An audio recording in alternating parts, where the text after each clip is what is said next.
Welcome, welcome, welcome. Boop. I forgot that this was going to show up. So I have a hot button or a hotkey that is one of the buttons on the side of my mouse that toggles this, and it toggles it on at least 2 scenes. I think on a couple of the others as well. The problem is at some point it ended up being toggled on the one scene and off on the other. So it's like a switch. So if it's on the starting soon screen, excuse me, then it won't be on this one when I switch to it.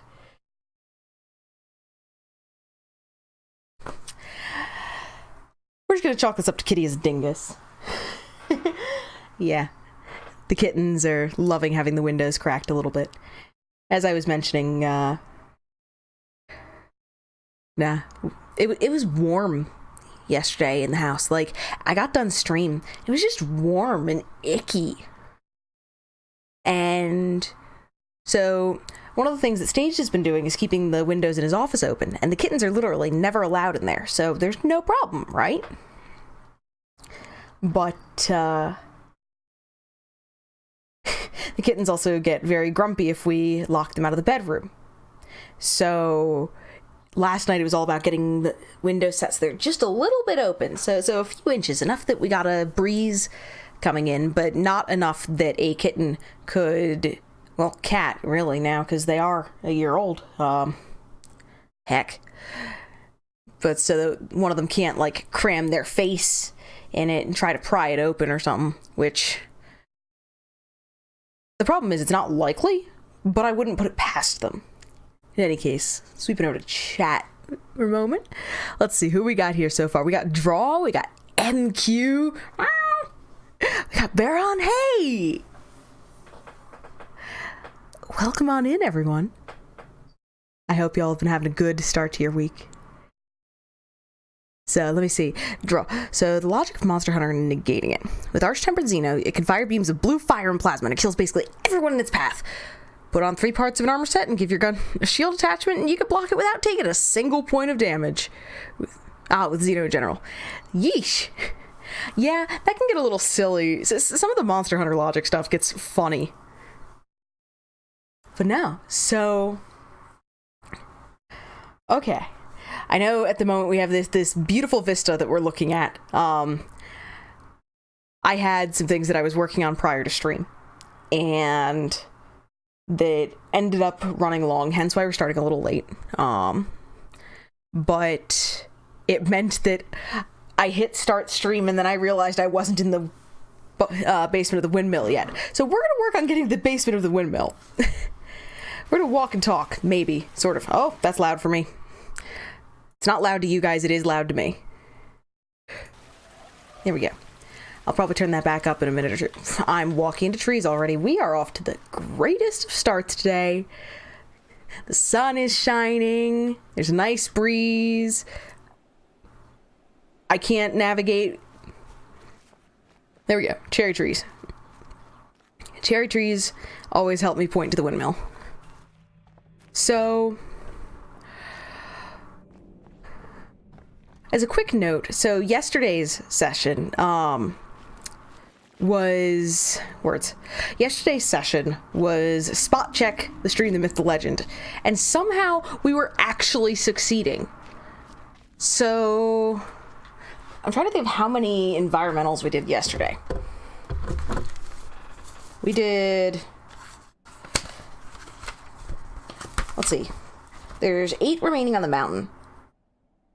We finished, so I think we got 3 for the monastery temple thing. Might have been 2. Plural. I remember the 2 puzzles from the trees. The village, we have 8 to go. The desert, we have 4 to go. We completed the last 3 puzzles for the trees area. And we completed the last 5 environmental puzzles for the castle. So we did a lot, which someone may have commented that the obelisks, they take on this different appearance. They start off being these like black monolith things, but then they go like, I think of it as like marble color, not like the multicolor stuff, but the bulk color of marble, or well, some marble. The kind that they'd sculpt with in ancient Greece and Rome. But no, looking at that though, and someone commented, I think it was Gecko, that it's basically a stack of donuts. And I can't unsee it now. So hence the donut jokes. I'm sorry, something in my eyes. Ugh. But yeah. So, as for what we're doing today, I know I didn't use a whole number for today's session. That's because this technically counts in the bonus session territory. I don't plan on making progress here. This is more about hanging out and seeing some of the talks. So, I know that on stream, we have watched 1, 2, 3, 6, I think, or at least skimmed them. I definitely remember the candle one. But the plan today is to go over them all. And should be a good time. Now, let's see, the one, I think it's the fourth one, is supposed to be like an hour. So I should have actually looked up the runtime on all these, or asked someone to do so. So I believe that we determined that 4 is somewhere around like 45 to 50 minutes. Hour-ish. So we're just going to call that in the 45 to 60 minute range. I think we mentioned that 5 was around 40 minutes. And I forget the others. So, okay, cool. Thank you, MQ. Okay, so I was totally wrong about some of them. Okay. So in terms of order of magnitude, the first one is about 4 minutes, second one's about 10, third one's about 15, then we have 45, about 60, and about 15 minutes, which puts us somewhere in the like 2.5 hour runtime territory. So this is basically just going to be hang out with the talks and all that. Some of them that we've seen before even. If I'm streaming, I'm not necessarily as focused on them, so I don't get to indulge as much. So for a lot of them, I would have wanted a second viewing anyways. So, okay, flip 4 and 5. Got it. So, that said, we're going to hit the provided nothing blows up in my face. And upon checking, apparently the 5th is only like 5 minutes. So we're still calling it like 2.5 hours. It's just easier to assume that. And plus, there's going to be a little bit of chatting in between, probably. We know how that goes. So, a standing question that I have for folks is, do y'all have any preferences? I don't know if anyone has to duck out sooner, if they have any talks that they're particularly interested in. So basically, if you have any preference, yell at me, poke me. I don't give guarantees as to order, but, nah. Figure that it's a good, chill, sort of kick back, relax. You enjoy the fact that it's warming up a little bit. It's getting lighter and lighter out. I may end up eating a little bit on stream. I was remiss and did not finish my lunch. So that might be while we're watching one of the talks. And MQ, so long as you think you'll be able to get through them all, whatever order is fine by you. Duly noted. I think we'll be able to get through them all. I'm basically talking for a moment to help give folks an opportunity to opine, if they so wish. And also... Yep, you noticed that I'm wearing lighter clothing. It's starting to warm up where you are as well. Got you there, MQ. Yeah, it was just warm after stream yesterday. Like, I was wearing a hoodie yesterday, and I really should not have been. You'll probably be able to store the heater away soon. Woo! Welcome on in, Worse. We have a vote for Brian Moriarty. Okay, tell me what number or numbers. Dang it! Oh. Baron. Happy to be here, even though you rarely get to catch the stream. Heck. It's a pleasure having you here. Dang it. You think Forrest Moriarty? Okay.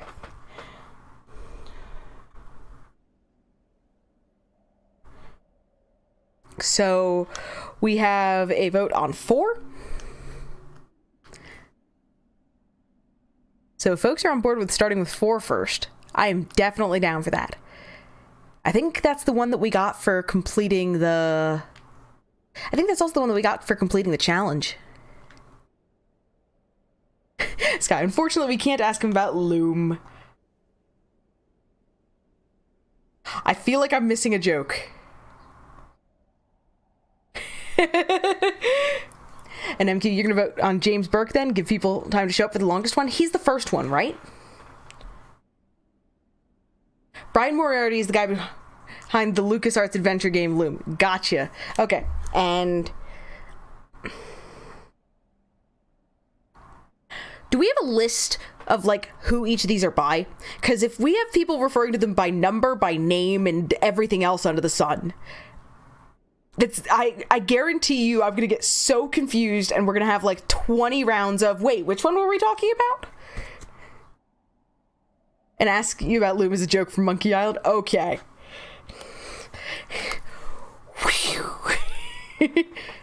Speaking of which, you think I'd like Loom? I'm writing it down. I am not familiar with it. It's a fairly short game. Gotcha. Now, by fairly short, do we mean Antechamber was supposed to take, like, 3 sessions, tops? Generously? Or do we... and ended up taking, like, what, 5? So, Sky, in the first Monkey Island game, there's an NPC who wears a big Ask Me About Loom button and basically advertises the game to you. Okay. Please make a note next to it that I should play the EGA version, though.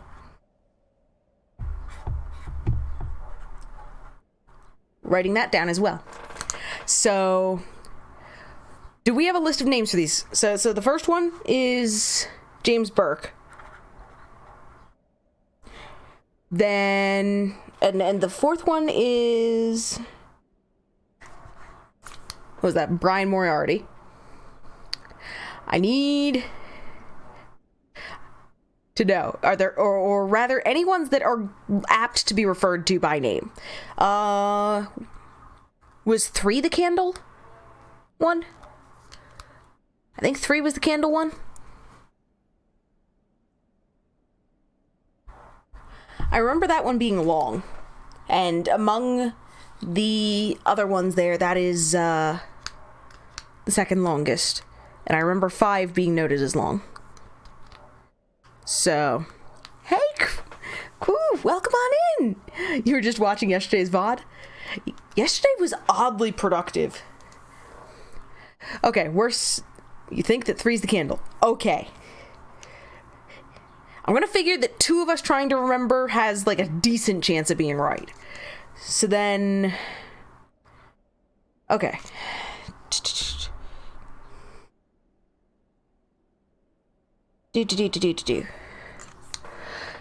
So we were saying for the order, we're trying to figure out the order in which we're gonna watch these today. This is basically a bonus session. So, we're gonna hit the first one first. Now you know 4 is Moriarty. It's the pattern I inputted last. It's on screen. Yep. Okay. So do we want to do one, which is a 4-minuter? Do we want to catch, like... Okay, cool. Thank you for the list. I should write this legibly so that when I look at this in, like... Oh, gosh. I can't even write numbers in order from 1 to 6. I'm trying to make sure that I can actually read these when I go back to them more than, 5 minutes from now. Okay. So 1 is James Burke. 2 is Richard Feynman. Then we have Nostalgia.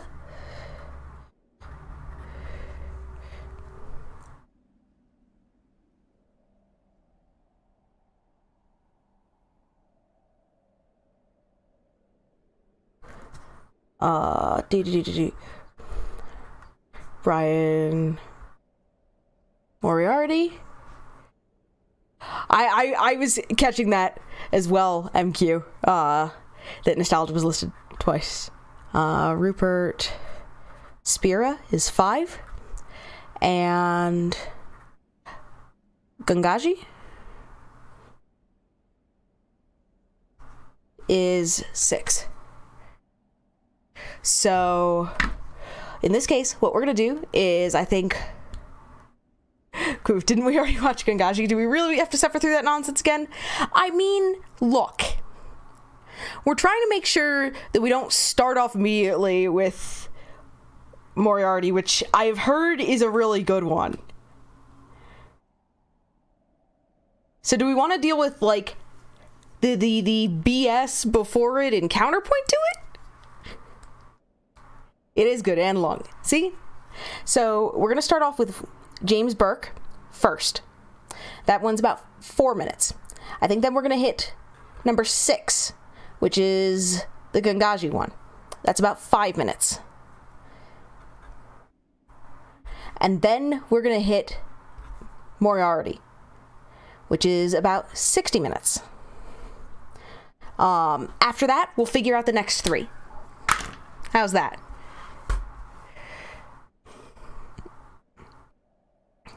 I think we have a plan.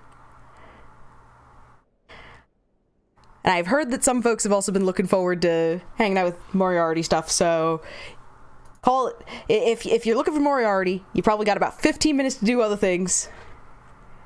Just because we know how I go and get chatting about things. So we'll call it like 15 minutes till Moriarty. Sound good?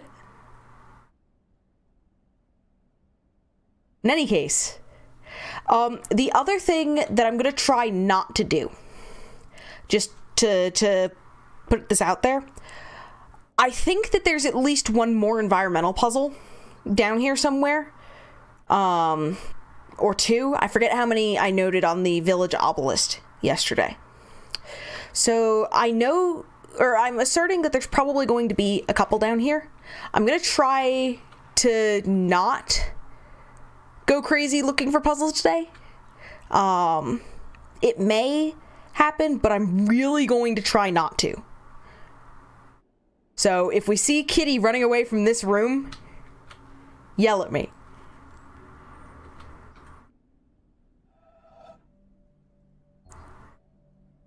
I think we're about ready to start. Additionally, I think I set the volume up to a pretty good point. That said, if we need to do volume balance, yell at me. And I think I set this up so that it was EQ'd for the 5th one. But, yeah. Depends on how... I've learned to trust Jonathan Blow. I don't know whether to trust the audio mixing. So, without further ado, let's start off with James Burke.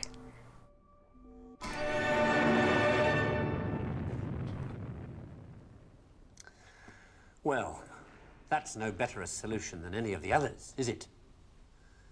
So, in the end, have we learned anything from this look at why the world turned out the way it did that's of any use to us in our future? Something, I think.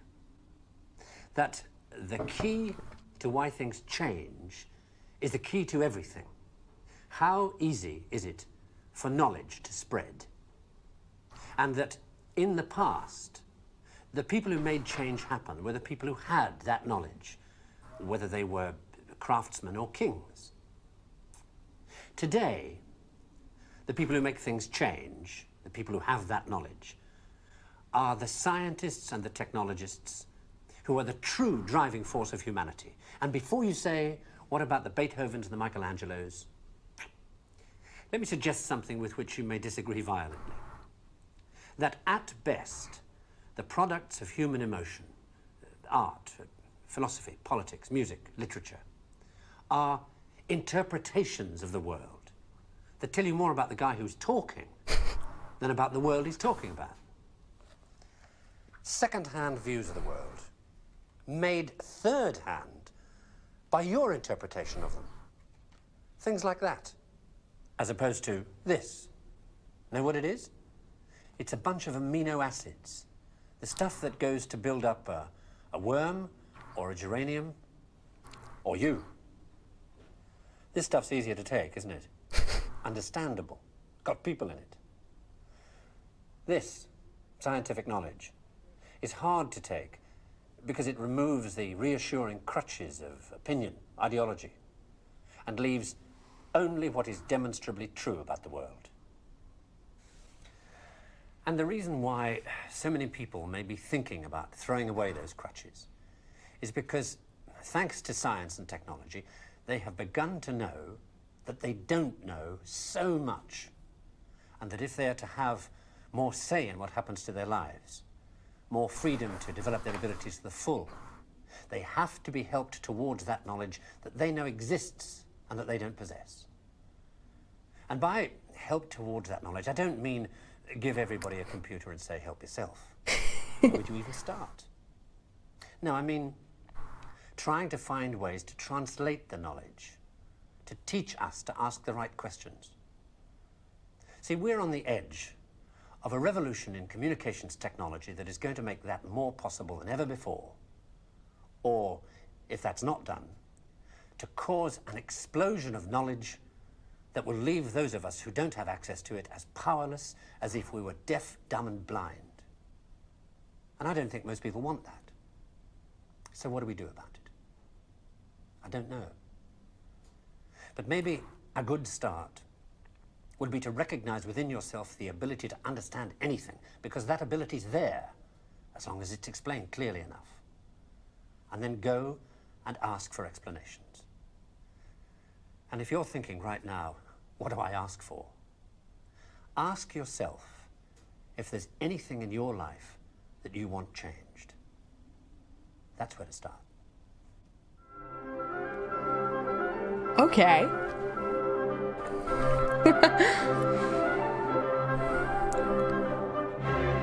Nah. That's a good little one. I like that one. It does touch on some interesting points that are near and dear to my own heart. One of the things that I don't know how much I've ranted about it on stream. One of the things that really gets to me, one of the things that he brings up is the ability to pose the right questions. And one of the things that I find absolutely infuriating, and I say that I don't get particularly angry as a whole. I'm saying that one of the things that can get me there, or very close to it, is really not good experimental design. Excuse me. And it's interesting talking about the objectivity of scientific discovery and exploration, especially given that it is interpreted through, for all that he's asserting that you have objective indications of, worth or truth in facts. One of the big problems that we run into is that you conduct an experiment, and is it even capable of answering the questions that you're posing? Is it basically going to produce, scientific gobbledygook? Or does it have the potential to produce, or to afford us a enhanced understanding of the world in a more robust manner? Which it means things like that a well-designed experiment has to be able to do things like return null results. Like, it has to be able to tell you that, hey, not really a difference. And it's funny because I also see the interaction of that with the culture of you have to get published. If you're working in a corporation, then clearly you're trying to produce things that are of value. Otherwise, is your department even worth funding? Are you adding value? Is part of the idea. And it's a lot easier to convince someone that you're adding value if you have, hey, things matter sorts of results. You get in academia, if you're pursuing tenure, then one of the big things is publications. And no results really don't get published unless they run so far counter to the norm and are robust that they become interesting results. You start thinking of all the different things, like studies that are showing different diet methods having different degrees of success or failure. And it feels like it's flavor of the week, basically. Heck, even when I was a kid and I'd watch the national news, excuse me, on weekday evenings, I'd be sitting there and it felt like every time they were reporting on health or science that it really was a flavor of the week problem. Where they're like, hey, turns out wine's bad for you. Oh, actually, a little bit of wine is okay for you. Pretty good, even. You should totally eat chocolate. No, you shouldn't eat chocolate. Oh, heck. Welcome on in. Couchcapades, by the way, is the awesome duo of Rosie and John. I know they're in the middle of moving, so things have been very hectic for them. But I definitely recommend checking them out. They're a good bunch. They have a fantastic community, and they definitely make me smile. So, we get this push, though, for have significant results. To the point where, to some extent, you're just looking for every way that you can to eke out significance in your results. You talk about the 95% confidence levels and stuff. And there's this push for that.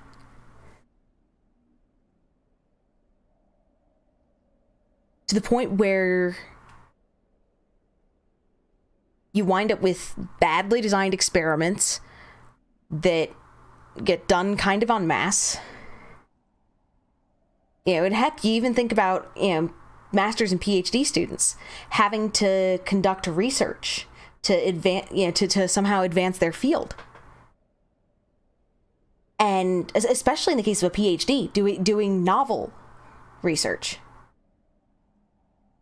And at that point, you've got someone who's in a pressure cooker who's basically being exploited for, low-cost labor and in the form of grading and teaching and a whole bunch of things that the tenured professors don't want to do,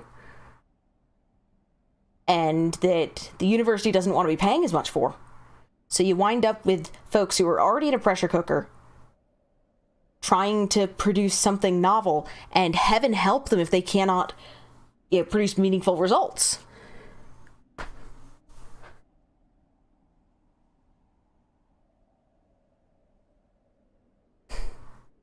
It bothers me, is really what it comes down to. And I know we are going to get back to watching stuff. I'm getting a little bit off on a tangent, but it's funny because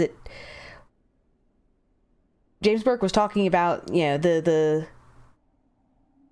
referring to some of the opportunities afforded by having easy access to technology and easy access to research and stuff. And he's right that a huge part of it is learning how to ask questions. One of the skills that we take for granted is things like the ability to Google search something. So that's a skill. If you're looking for scholarly articles on something, there's a skill that goes with that. It's kind of the same way that if you're in a library or something, being able to quickly and efficiently find relevant texts is a thing.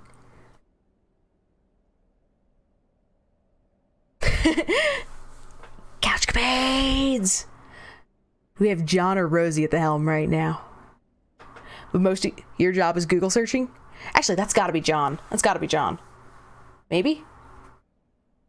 Yep. I was like, wait a second. No, Rose teaches. Worse, it's easily the most important thing you learn at school. One of the big points about compulsory education is achieving a basic standard of competency in certain fields, but also gaining initial familiarity and understanding of things like how to use resources and just getting exposed to concepts. And in a lot of ways doing applied searches. For example, no, you're not necessarily going to need on command, information on that term paper that you wrote in 11th grade regarding the women's suffrage movement. However, the research that goes into that and learning how to effectively do that is huge. No, and tech has a huge degree of dependence on being able to search effectively. Why reinvent the wheel if someone's already done it? You sort of get the canned phrase or idea of we stand on the shoulders of giants, but we really do. Yeah, as an exercise, as a student, I might go and prove, properties of math, say, as a math student, so that I understand how they work and truly master them in the theoretical sense. But outside of the context of becoming familiar with those and fluid in how we interact with them, proofs in this case, we don't need to reinvent the wheel.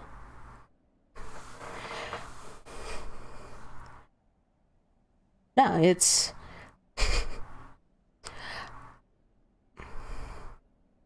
I think of a lot of the things that wouldn't exist without having borrowed from other fields and stuff. The way that, infectious disease models were, and those compartmental models were utilized to model terrorist cells. I hate that example, partly because it does touch on a violent issue, but I appreciate the generalized application of a cool set of models. No, it's...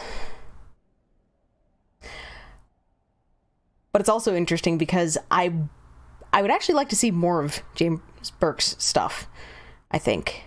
Because I'm curious as to what he would have thought regarding... the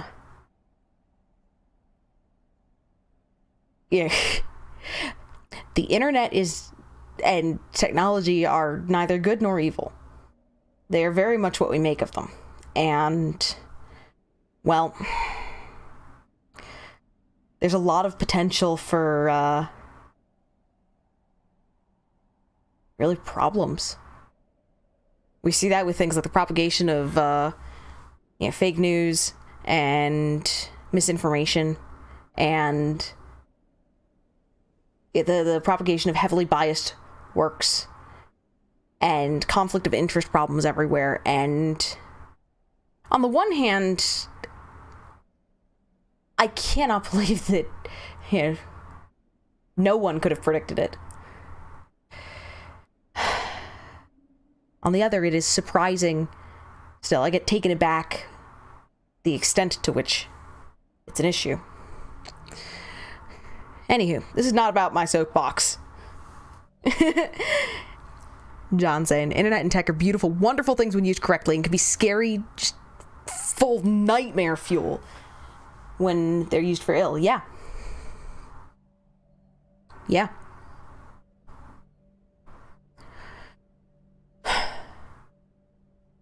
It's also frustrating because then you get the question of how do you effectively establish, codes of conduct, rules, etc. We know that the folks that wind up legislating are not experts in the field. And heck, it also ties into things like, even if we do start enforcing things, are we, obviously we're probably going to wind up relying heavily on machine learning and other filtration tools. Well, okay, so we train them on large data sets, right? Really large data sets. And, oh wait, there's bias in the data sets. One of my favorite examples on that is machine learning is increasingly being used as part of resume and CV filtration in job searches. But if, say, a company decides, hey, we're going to give this the resumes of a whole bunch of folks who have been successful here. And so train the system to recognize some of the predictors of success. What happens when part of that turns out? Is it going to be that you get more? Do you have a disproportionately high number of dudes named Jack? Because stuff like that can end up in the mix. Is it going to identify a predictor of success in a company as being male or presenting male? Is it going to indicate that, I don't know, listing softball on your resume is a detractor?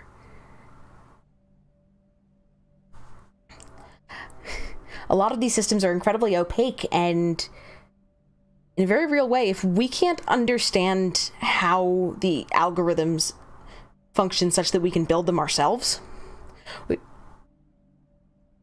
you got to make sure. This also ties back to the experimental design question of one of the big keys in designing machine learning systems is trying to figure out what question you're trying to answer. And are you actually feeding it, information such that it can ascertain a meaningful answer to that question? Oh, and then let's add in the fact that machine learning training biases exist. So if you can make things worse, like gender gaps in certain fields, using this. It might identify that, hey, women tend to be, elementary school teachers. And it might preferentially select their resumes over their male counterparts. Meanwhile, in tech, you might find that the machine learning algorithm is filtering out most of the women because the training set that it was fed only had 20% women or 25%, or maybe it was that women were in design roles as opposed to, say, some of the implementation heavy roles in a software setting. So maybe they were on the business and design sorts of side, or but a lot of them are black boxes because they are protected under as part of proprietary systems. So the best we can do is sort of look in from the outside and rely on entities accurately self-reporting information. Which, I don't know about you. I'm not necessarily 100% cool with. And even if we mandate reporting, then it's still something that has the potential for misreporting, fraud, failure to gather information effectively, and a whole bunch of things. There's no good way to do it, but... Or at least not that... there aren't good ones that I'm gonna come up here and spitball during a random stream. It's not exactly just a shower thoughts problem, you know? Anywho. So we are on to... Oh boy. I remember this one being We're gonna watch it. And then we're gonna get to the cool one. So it's absolutely simple what I have to say to you. It's what my teacher said to me. And I'm still deeply discovering the reverberation of that. Welcome back, Draw. Stop. And Koo, yep. Oh, Lord, here we go. Yep. Not cynically stop looking for what you want. Because there's a way of stopping looking for what you want in resignation and cynicism and closing down. Mm-hmm. But innocently, openly, stop looking for what you want in this moment. Not tomorrow when you have it. But in this moment, to take one moment, whatever it is you want, however mundane or profound, and just stop looking for it. And you will find more than what you could ever want. Because more than what can be wanted is already who you are. It's too simple to be grasped, but absolutely, completely realizable. If, and it is a huge if, of course, you are willing to give up your hope that what you want will be found in the next thought, or the next activity, or the next day, or the next man, or the next woman, or the next teaching, or the next experience. So that's huge. That's the challenge. And I've blessedly traveled to Australia to challenge you in that direction. Welcome on in, Sketch. Hi. How are you doing? It's so simple that it has to be said over and over, because it just slips right by the mind. And if it's said over and over and in enough ways and then not said, it can just be revealed. Not as something new, but as something absolutely fresh. Not new, but fresh. Who you are is not new, but it is always fresh. Who you think you are is old and dead.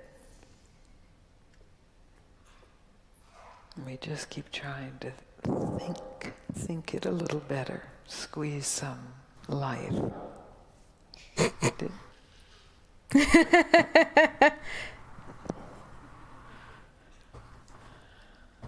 Is that clear? Sketch, well, this isn't expected from what you've done with The Witness. We're having a watch party really today. Watch party in the Windmill. We unlocked a couple of long not a talks teaching. recently, and rather than doing them in the middle of other streams, we decided to set aside a Not a day. belief system. So we already It's saw not a the first one way by to live your life. James Burke. Now we're checking out the It's Gangaji not one. a should stop.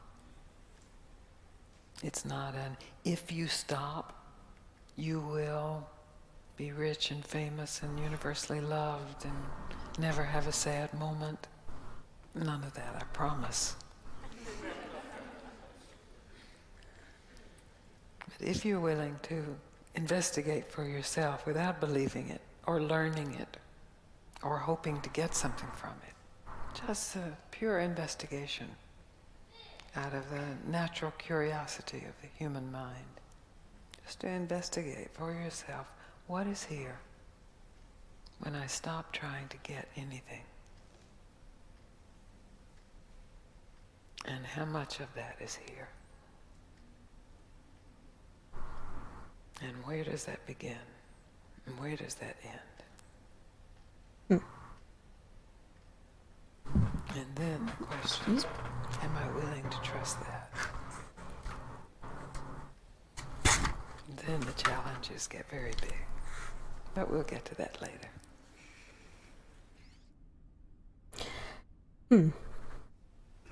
Any questions about what I just said? Want me to say it again? You already are everything you want, only maybe not in the way you imagine what you want. And it's that imagination itself that keeps you from discovering that you already are everything you want. So if you just take this evening as an experiment, Thank you for that to give up any imagination, reminder any image sketch. So, as Sketch what you need, mentioned, The Witness, which I promise is not just sitting here and watching talks, give it up. is Just an image. free just on a the Epic thought. Game Store Maybe a spiritual currently. thought, maybe I know it a worldly entails thought, a dealing relationship with thought, the Epic Game Store, career thought. Just give it up but and directly I discover what's recommend here this game highly enough that I'd say it's worth it. How's that? Probably. Good. Good. Now, this talk has me thinking of some other things as well. Some of the philosophies that I'm familiar with, partly due to Quakerism. Specifically that of continuing revelation. That is, the truth, capital T, is constantly being revealed to us. I guess the best way to think of it is that our personal version of the truth is our best approximation of our understanding of ourselves and the place in the world. Like, that we fall into and how the world works. It's similar to some principles that I believe the Dalai Lama has spoken about as well. When asked what if science ends up contradicting some of the teachings of Buddhism, well, then clearly our understanding must evolve. Is basically what it comes to. The principle of continuing revelation is one that is also shared by most Quakers. I say most because a lot of this is hearsay. If I had to describe myself within the spectrum of Quakerism, I would consider myself a very much Hicksite Quaker. There's a schism that happened a while back, although the schism healed. They got together and healed the schism. But the original split was between bibliocentric Quakers, Orthodox Quakers, and Hicksite Quakers, who were more focused on the experience of faith itself and of the inner light. Basically, the common spark of humanity that's in everyone and what Quakers would call God. But no, one of the big things is this idea that the truth is constantly being revealed to us. We never know when or where, but the best that we can do is listen and leave ourselves open to it. It might be a random conversation with a stranger. It might be, a passage in a book that sparks something. It might be just seeing a bird fly through the sky and a thought that comes to mind. But it's basically this sort of iterative approach, really, of just iteratively working to improve our understanding of existence, but not even necessarily in a directed way, allowing it to happen. It's always people with religious upbringings who believe this, though. Nah, for what it's worth, when I speak about Quakerism, my experience with faith is, I would say, a little more unusual than many.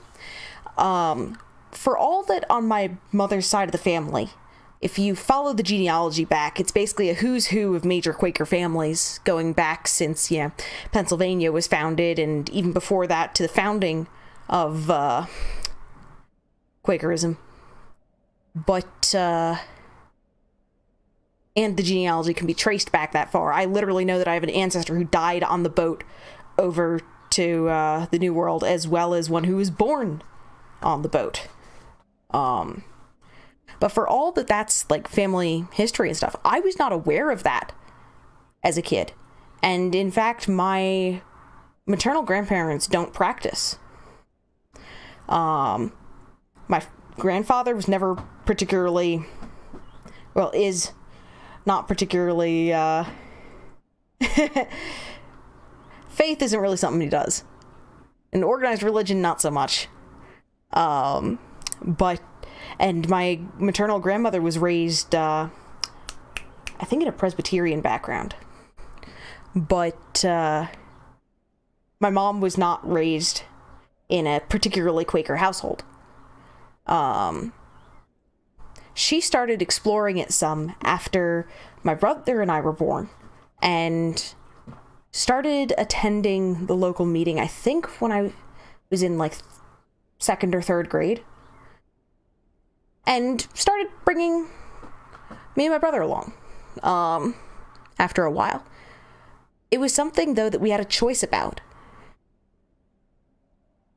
Like, we had a choice as to whether we attended. And it's weird to me in some ways how that I compare my experience of dealing with organized religion versus others, and folks who've grown up with it and in these systems of indoctrination, versus me. At this point, I would basically call myself, as much as one can be, an atheist Quaker. In terms of the humanist and philosophical end of things, I embrace it. But when it comes to, the idea, when it comes to any sort of sense of centralized God, I think that's just the best word we have for the common humanity within us, honestly. So in that regard, no, I don't believe in a separate power. So, but a big part of it, though, is I had choice. Sure, yeah, I was still a kid, and we're talking about, when I was like age 7, started attending and getting exposed to this initially.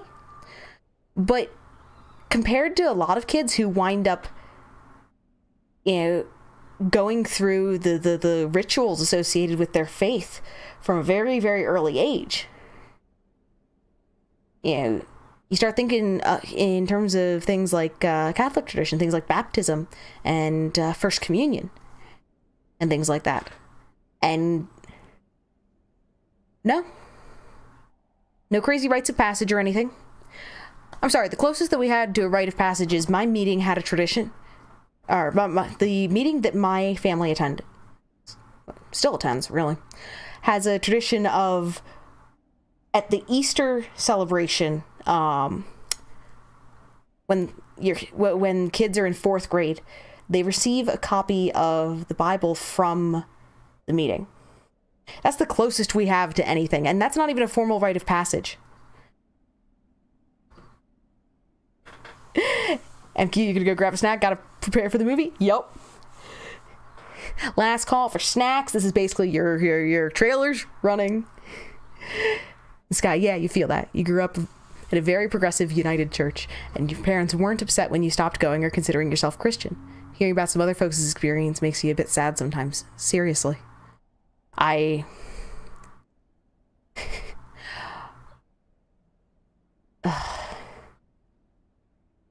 It's heartbreaking.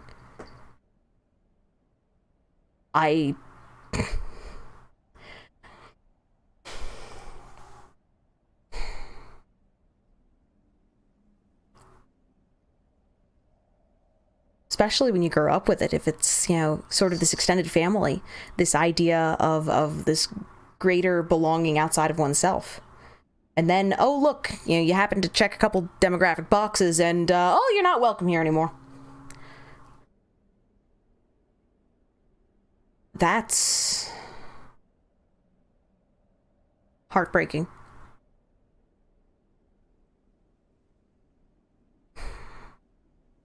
Truly.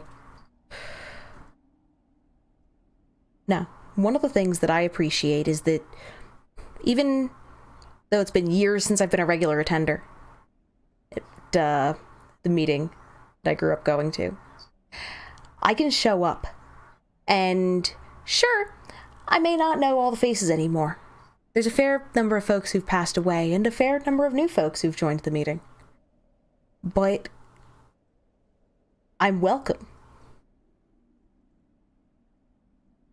I can go and sit in a meeting for worship and be welcome. And yeah, I'm not exactly comfortable with, there are folks there who are more bibliocentric in their views. And I'm not about that. The way I see it, there are some interesting stories in the Bible. It is interesting to consider in the same way that I think it's interesting to consider ancient Greek and Roman mythology, or ancient Egyptian mythology, or mythology among assorted Eastern traditions, or among tribal nations around the world. As stories that may once have been based on fact, or, we'll allow for it, but that grew into these tales, these stories that basically just because someone ran away with the story or basically did some really crazy drugs, I'm convinced that's the only explanation for Revelations. I am absolutely convinced that a bad acid trip or some bad mushrooms were involved in that. But there is sort of this core grain of truth within stories. The same way within, say, an Aesop's fable, or within other morality tales. Now, there may be things like that. Catching up a moment. Draw, you were baptized, but you can't recall ever reading a Bible. It's been years since you last went to church.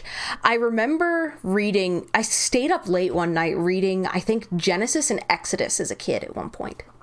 My mom discovered me up late reading and was like, what? I'm like, yeah. I'm like, these are some interesting stories. Do I believe that Methuselah lived, for however many hundreds of years? Nah.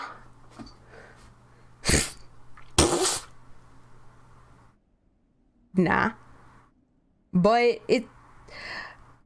quite frankly, the begets section of Genesis is but in terms of a creation myth idea, yeah, I'll take a look at it.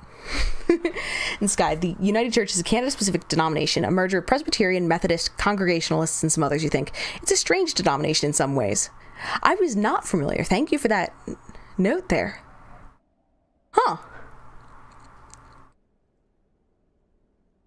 Nifty. And MQ is returned with popcorn. Nah, we're about to hop it into the Brian Moriarty talk. Hold up.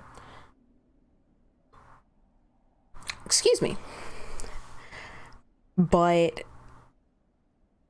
I don't know. I guess the other thing that I noted with Gangaji's talk is it does tie into some of the James Burke's ideas as well, that I was talking about with respect to things like making sure that you can actually answer the questions that you're posing, or specifically not imposing your biases upon your framing of the world.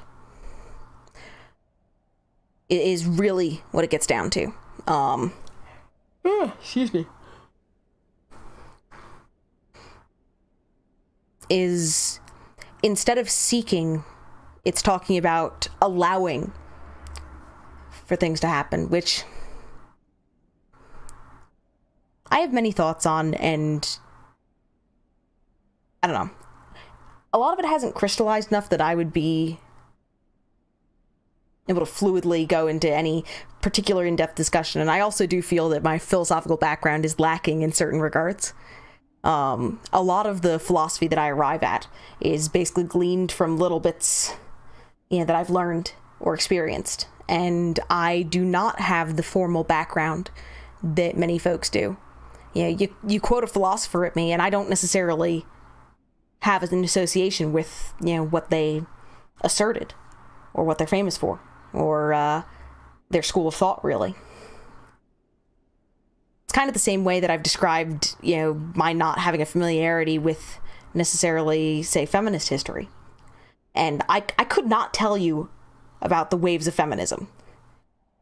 If you gave me ways to classify them, I could probably identify major, some major folks that I am aware of and where they fall.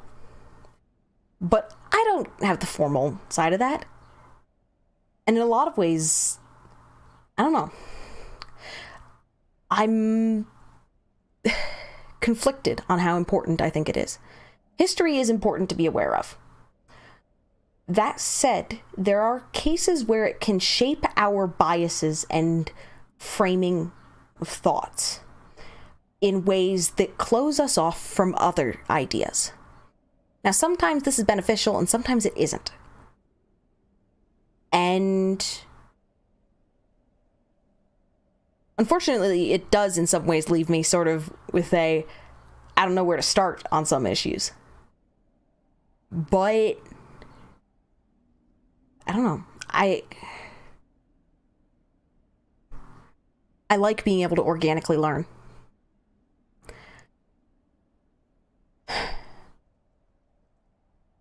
It's just sometimes it goes a little more slowly than I'd like. And sometimes I'm a little too stubborn for my own good. But no, it's interesting. One of the big things that seems to come up in a lot of the witness material, or rather things that appear in the witness, quotes, etc., tie into how we interact with and perceive reality.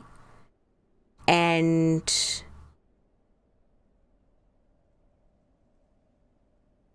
it's interesting. It's also funny because we know that, if we go through the one exit at the start of the game, then excuse me. Ooh. We know that if we go there, then we wake up from this. And I don't know, it's an interesting territory. Draw, you've never really been one for philosophy. You just play video games. I got you. I don't know. I guess I have fun trying to understand existence. I need to retreat from it sometimes. But I think it's also that I got used to having to think about how I think about the world. As dumb as it is, having things like ADHD in play does contribute to that. I have to be... And it's funny because I also see what they are getting at with respect to imposing one's own biases and stuff. So here's one. I keep trying to find methods of organizing myself that work for me in a long-term sense. But because I keep trying to do so, I keep missing one of the key traits of a lot of the things that work for me. Novelty. Like, it's frustrating because, the goldfish list, even since I first started, like, characterizing that idea, has evolved and is now no longer necessarily sufficient. It's frustrating. But because I keep seeking long-term solutions, I keep on trying to commit to ideas and failing to acknowledge the aspects of novelty in it. Realistically, I should be trying things like a rotation of things. Have like 4 tools at my disposal that I rotate between and see where that takes me. Because it might not be true novelty, but it might be enough. But then again, that's also really frustrating to try to maintain and not necessarily as useful for reference, etc. So I don't know. And worse, most of the answers aren't within you unless you've mastered the Feynman technique.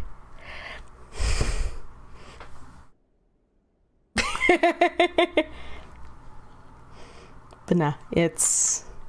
And also in English class, we're going to have to write an essay over our stance involving animal experimentation, whether we like it for commercial, medical only, or not at all. Where do I lie along that?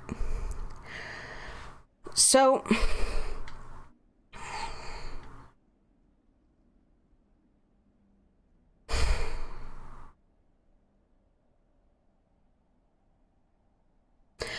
With respect to many commercial settings, I have a substantial issue with it. We're gonna hit 2.5 hours of 3 videos. Okay. Give me a sec. I'm trying to answer a question. Ah! So,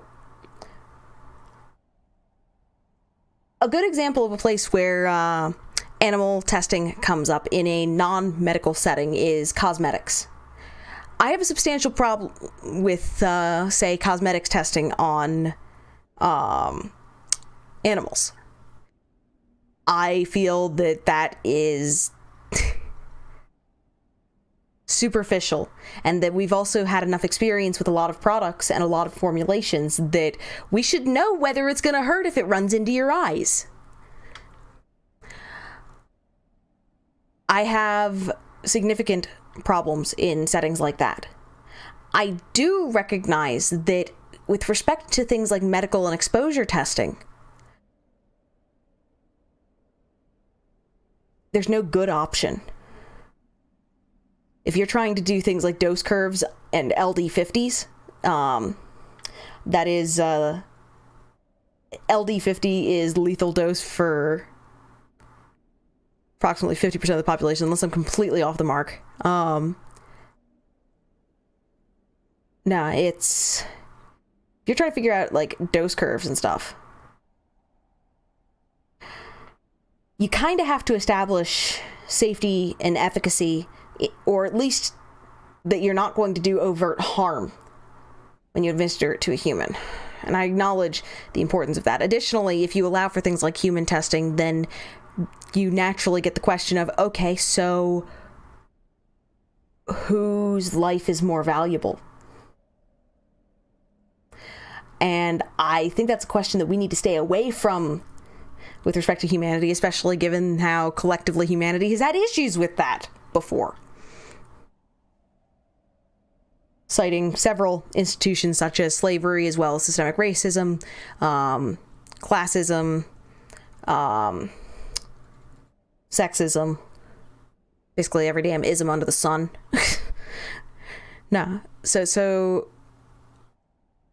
we have to stay away from that issue with respect to humanity, and we don't have sufficient information to be able to predict in a complex organism whether administering a given supplement is going to be beneficial or not, or whether it is going to cause significant adverse reactions or not. So, welcome on in, velocity. dx over dt, that is. But no, so that's what I'm saying, though, is it is an unfortunate necessity in many cases, such as exposure testing, say occupational safety standards establishment, as well as medical contexts. in those settings, it is necessary. We do have, I believe, a moral obligation to ensure that we are not being needlessly cruel, that we are not inflicting needless pain or distress. Though we do have a need there. But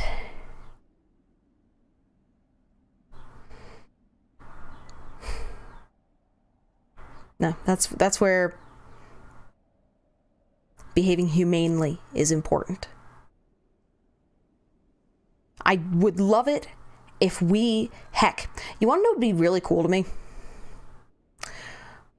If we were able to do things such as use, say, stem cells to grow organs, for example. We wouldn't be able to test things in the context of the entire body necessarily, but being able to run early trials on whether things are toxic to certain, kinds of tissues would be awesome. Without ever having to touch a whole living organism. I have issues with the treatment of livestock as well. Worth noting that ultimately, a lot of animal testing subjects are treated better than livestock. I have significant issues with how a lot of livestock are handled.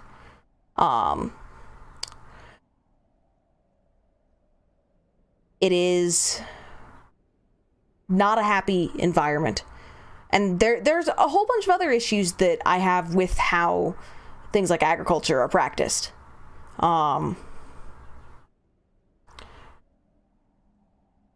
But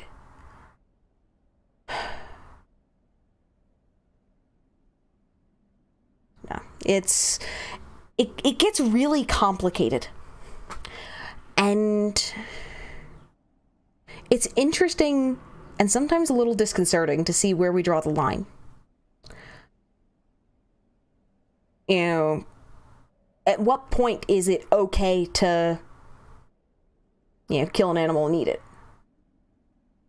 And no, I mean, besides the human is hungry issue, I mean, in terms of the, how old, under what conditions was it raised? I mean, if you want an example of unfriendly treatment, just take a look at how foie gras winds up getting produced. So, and things like filet mignon and stuff can be another problematic point.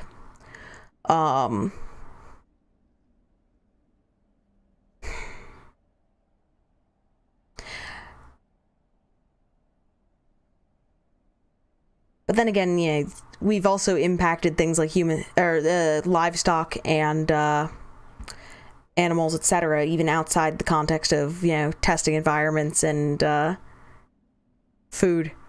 I mean, if you take a look at a lot of purebred dogs and all the issues that they have, partly because humans decided that they liked a certain trait, the fact that collies are getting dumber, that's actually a thing.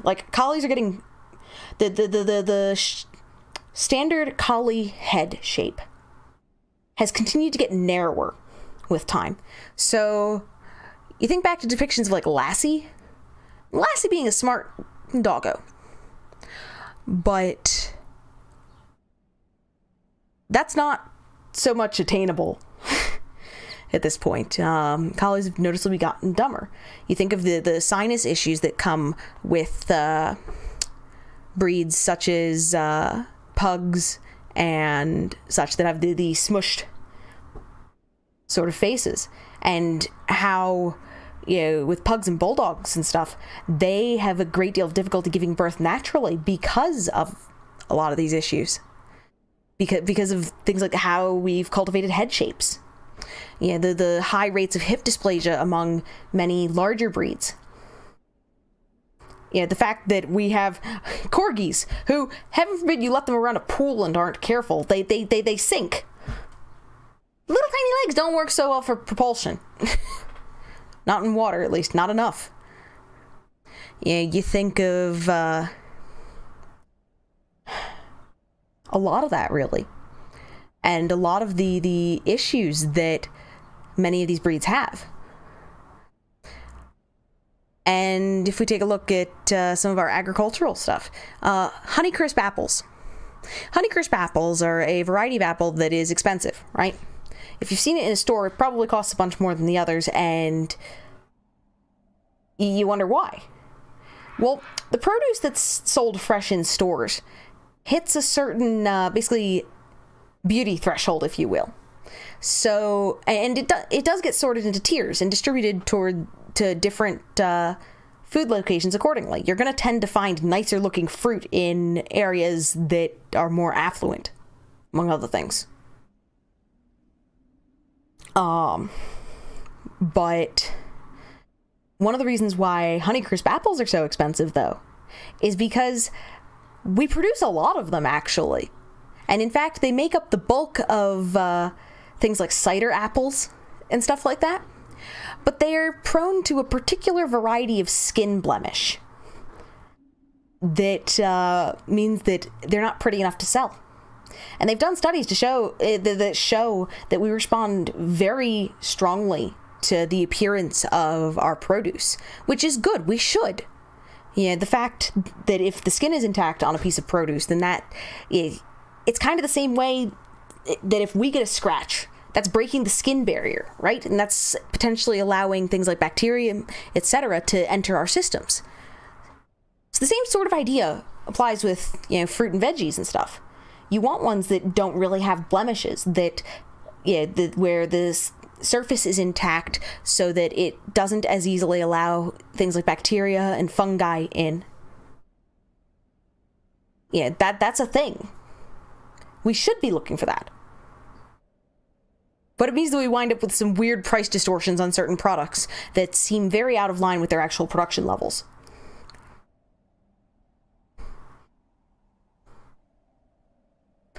And, we also get cases of things like chickens.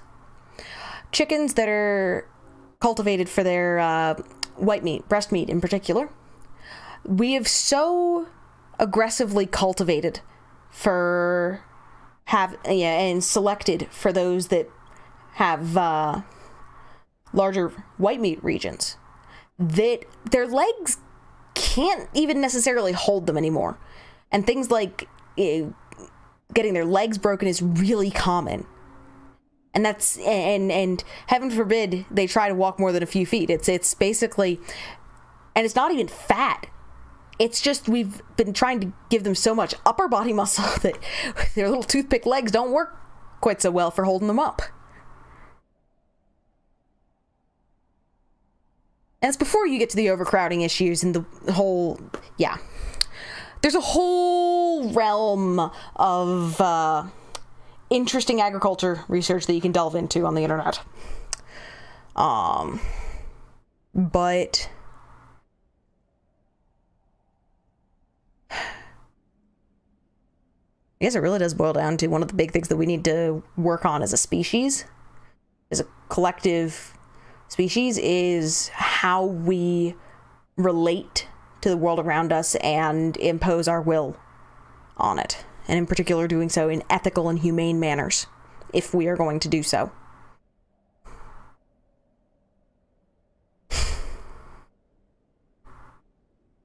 The very short version of this answer, the end of the day draw, as to my position on animal experimentation in commercial, medical, or rather in a... Am I... with respect to my stance, do I fall on the commercial and medical, or no animal testing? It's out of necessity, to the medical, and to limited commercial contexts, but with a lot of caveats.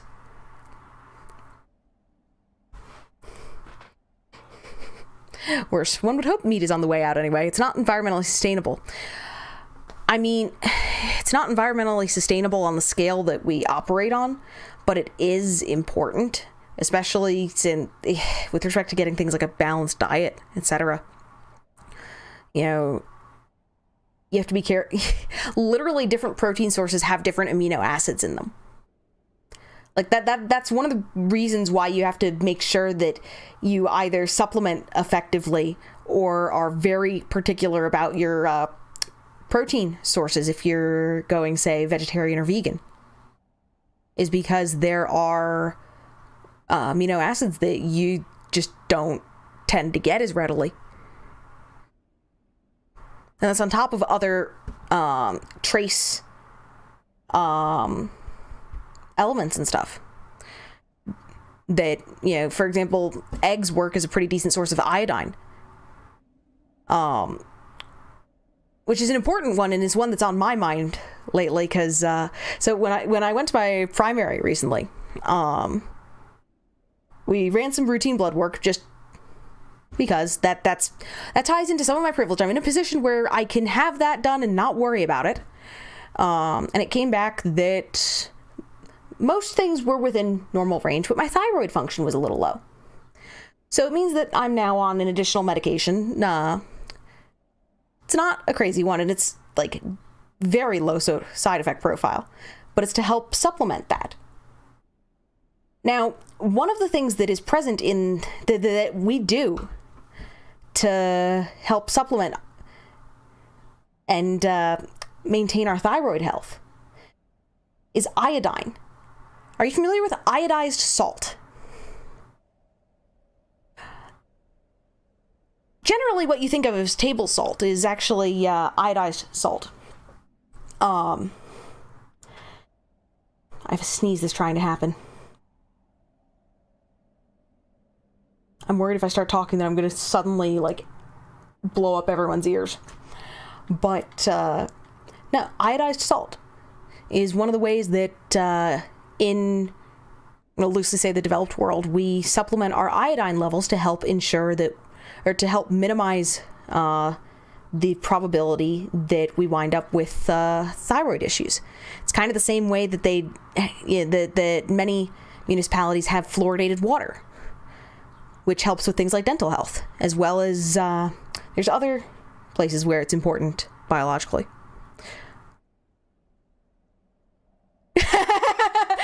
Sky, Kitty, I love your ability to spiral further and further away from the topic until suddenly we're talking about iodine. To be fair, this one's been on my mind anyways. But, so of course, one of the things that I noticed afterwards, because, before I go on a new medication, I always look it up, just so that I'm aware of, what to expect, and also of, the aspects of the condition that are being treated for. Turns out some of the low-grade depressive symptoms that I've been experiencing may partly be because of the just little bit low thyroid function. Also, some of the things like resistance to losing weight, etc.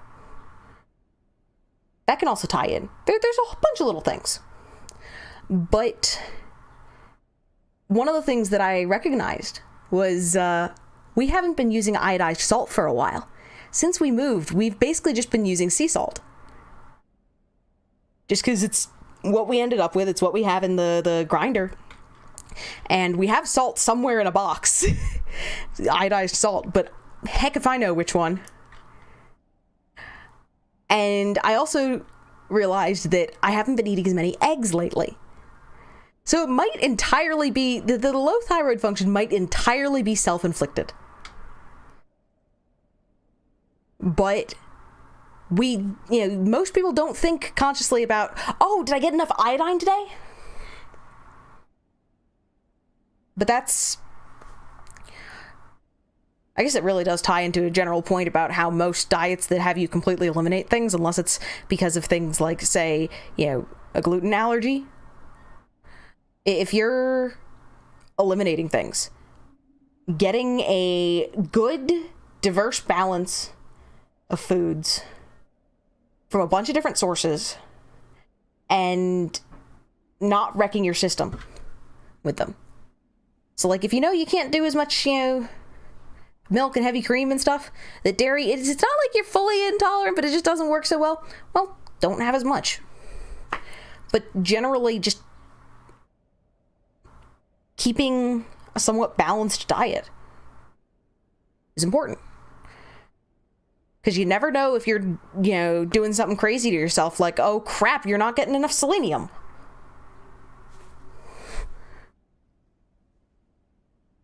Worse, yeah. Well, all that said, going vegetarian is basically easy, vegan's hard. True. In any case, I've been rambling on. Y'all have been making a very good call. I think we're on like half an hour of tangent right now. Scott, you do wish there were better vegetarian options at most restaurants? Yeah. One of the things that I get frustrated at, like on others' behalf even, is that most of the time, if you come across a vegetarian option for something, it basically amounts to, oh boy, rabbit food, we're eating a salad. Which, don't get me wrong, is fine, all well and good, just every damn meal.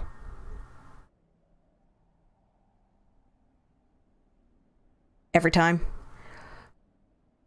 To the point where if I'm involved in planning on events, I basically go, no, I want to make sure that folks, that everyone has something yummy, warm, and awesome that they can eat. Which is how you got me doing things like GMO-free, gluten-free, soy-free, some organic, and something else pot roast for Christmas. Scott, you basically have to go to an Indian or Thai place to find menus with substantial numbers of vegetarian options, it feels like. That said, at risk of... I'm trying not to go off on too many more, like, wild tangents. So, here's what we're going to do. I need to make sure that I grab a quick drink of water. And I think I just heard the cats run into something in the other room. So, we're going to take our quick pre-Moriarty, BRB... pee snack break. Gonna call it 3 to 5 minutes. Sorry, you're adding to the road. No. If there's one thing we know about me, it is that I can find all kinds of interesting things to go on about and talk about and share cool things about the world on at length. So, we're gonna forcibly make me get up, stretch my legs, and be right back. So we're going to call it a 3 to 5 minute BRB. And then it's time for Moriarty. Boop.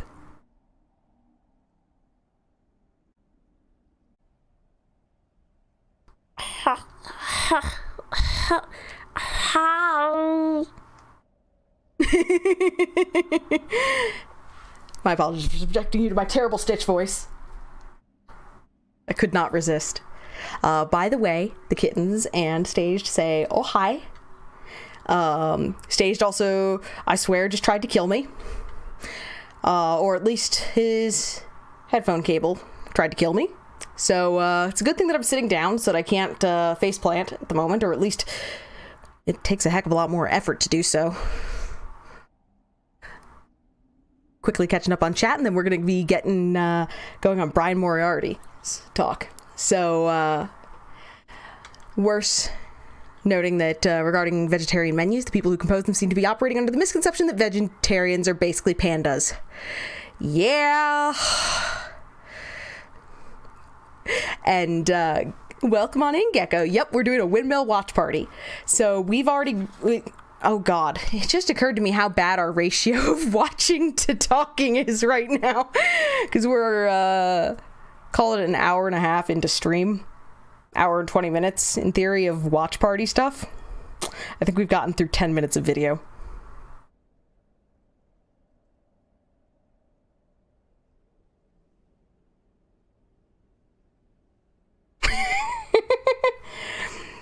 But yeah, so we started off with James Burke's talk, the first one, and then we did Gangaji, and we still have not seen 4 or 5 on stream. Sky, no better time to get through the longest video than now then. Yeah, honestly. So without further ado, we're probably going to settle into less chatting, more just sitting back and enjoying this. I know that folks have been saying that they're looking forward to the Moriarty talk, or that they really like the Moriarty talk. They think that I will like the Moriarty talk, and that's got me excited. So, and we determined in skimming through it at one point that it features a solar eclipse. So that's cool. See? Solar eclipse.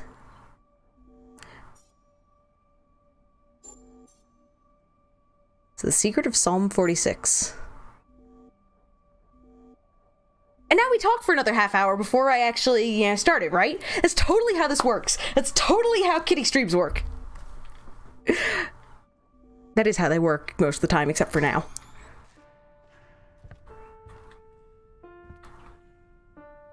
Welcome on in, Bree. Yep, it's popcorn time. Give me 1 sec to make sure that I turn up the volume for myself, because my volume has been low, and I want to make sure that I can hear this clearly. Oh, we got popcorn everywhere. It's popcorn time.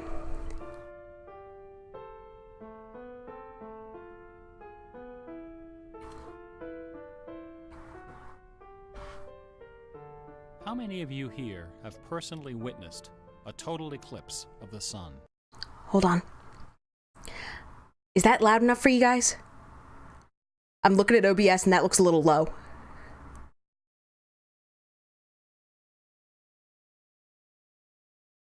It's a little quiet. We're gonna see if that does enough. To stand one day in the shadow of the moon is one of my humble goals in life. The closest I ever came was over 30 years ago. On February 26th, 1979, a solar eclipse passed directly over the city of Portland. I bought my bus tickets and found a place to stay, but in the end, I couldn't get the time off work. Well, anyone who lives in Portland can tell you that the chances of catching the sun in February are pretty slim. And sure enough, the skies over the city that day were completely overcast. I wouldn't have seen a thing. That work I couldn't get out of was my first job out of college. A sales clerk at an old Radio Shack store in beautiful downtown Worcester, Massachusetts. On my very first day behind the counter, a delivery truck pulled up to the front of the store. They carried in a big carton, upon which was printed the legend TRS-80. It was our floor sample of the world's first mass-market microcomputer. The TRS-80 Model 1 had a Z80 processor clocked at 1.7 MHz, 4,096 bytes of memory, and a 64-character black and white text display. The only storage was a cassette recorder. All this could be yours for the low, low price of $599. Those specs, man. The store I was working in had seen better days. Sorry. At one time, it had been near the center of a thriving commercial district. But like so many other New England cities, the advent of shopping malls had, by the early 70s, turned it into a ghost town. I made the mistake of opening a soda on stream. This problem was decisive, to say the least. The city's elders apparently decided that if they couldn't beat them, they would join them. And so, several square blocks at the heart of the city were bulldozed into oblivion, destroying dozens of family businesses, including the site of a pharmacy once operated by my great-grandfather. In their place was erected a vast 3-level shopping complex, with cinemas and a food court. When the dust settled, only a few forlorn blocks of the old Worcester remained standing. My Radio Shack store was in one of those blocks. Then, to add insult to injury, Radio Shack opened a brand new location inside the shopping center, less than 500 feet from my store. So now patrons had a choice between a clean, well-lighted establishment with uniformed security and acres of convenient parking, or a shadowy hole in a seedy old office building next to an adult movie theater. Yep. Consequently, I had plenty of time to fool around with the new computer. That's one way to put it. I taught myself basic programming. Then I learned Z80 assembly. Both, of course, so that I could write games. I also created self-running animated demos, which ran all night in the store window for the edification of the winos who peed in our doorway. Strangely enough, the few customers we had didn't seem to be interested in our new computer, even after the 16K memory upgrade. In fact, most of the people who set off the buzzer on their way through the front door weren't there to buy anything at all. Ah, retail. They were there to exploit a free promotion, which was the bane of Radio Shack employees for over 40 years. The Battery of the Month Club. The Battery of the Month The idea Club. of this promotion was simple. Customers got a little red card upon which was printed a square for each month. 12 times a year, the lucky sales clerk got to punch out a square and give the customer one brand new AAA, AA, C, D, or 9-volt battery. Of course, customers weren't allowed to choose just any grade of battery. At the time of my employment, Radio Shack offered 3 different levels of battery excellence. First were the alkalines, powerful, long-lasting, and expensive, hanging behind the counter like prescription medication in gold-embossed blister packs. These were most certainly not available through the Battery of the Month Club. Next were the high-end lead batteries, sturdy, dependable batteries, moderately priced, and prominently displayed near the front of the store. These were also not available through the Battery of the Month Club. Finally, at the bottom of the barrel were the standard lead batteries. These were literally piled in barrels, cunningly located way at the back of the store, in a dark corner near Radio the TV Shack. antennas. Remember TV antennas? Customers who came in looking for their free Battery of the Month had to walk the entire length of the premises, past the CB radios and stereo headphones and remote-controlled racing cars. Nothing would stop them. Excuse me. On the first day of every month, like clockwork, those customers came in waving their little red cards. I would look up from my programming and wave them to the back of the store. It didn't matter that the batteries were only worth 29 cents. It didn't matter that most of them were already half dead. Yep. They came, they grabbed. And as far as I can remember, not one of them ever paid for a damn. We are watching all the videos, yeah. I was such a crappy salesman. I was young and foolish. I thought my education in game design was happening at the keyboard. I almost missed the lesson coming through the front door. Fortunately, I wasn't the only person fooling around with games on micros. All over the country, people like me were experimenting. Scott Adams was coding what would soon become the world's first commercial adventure game. Remember adventure games?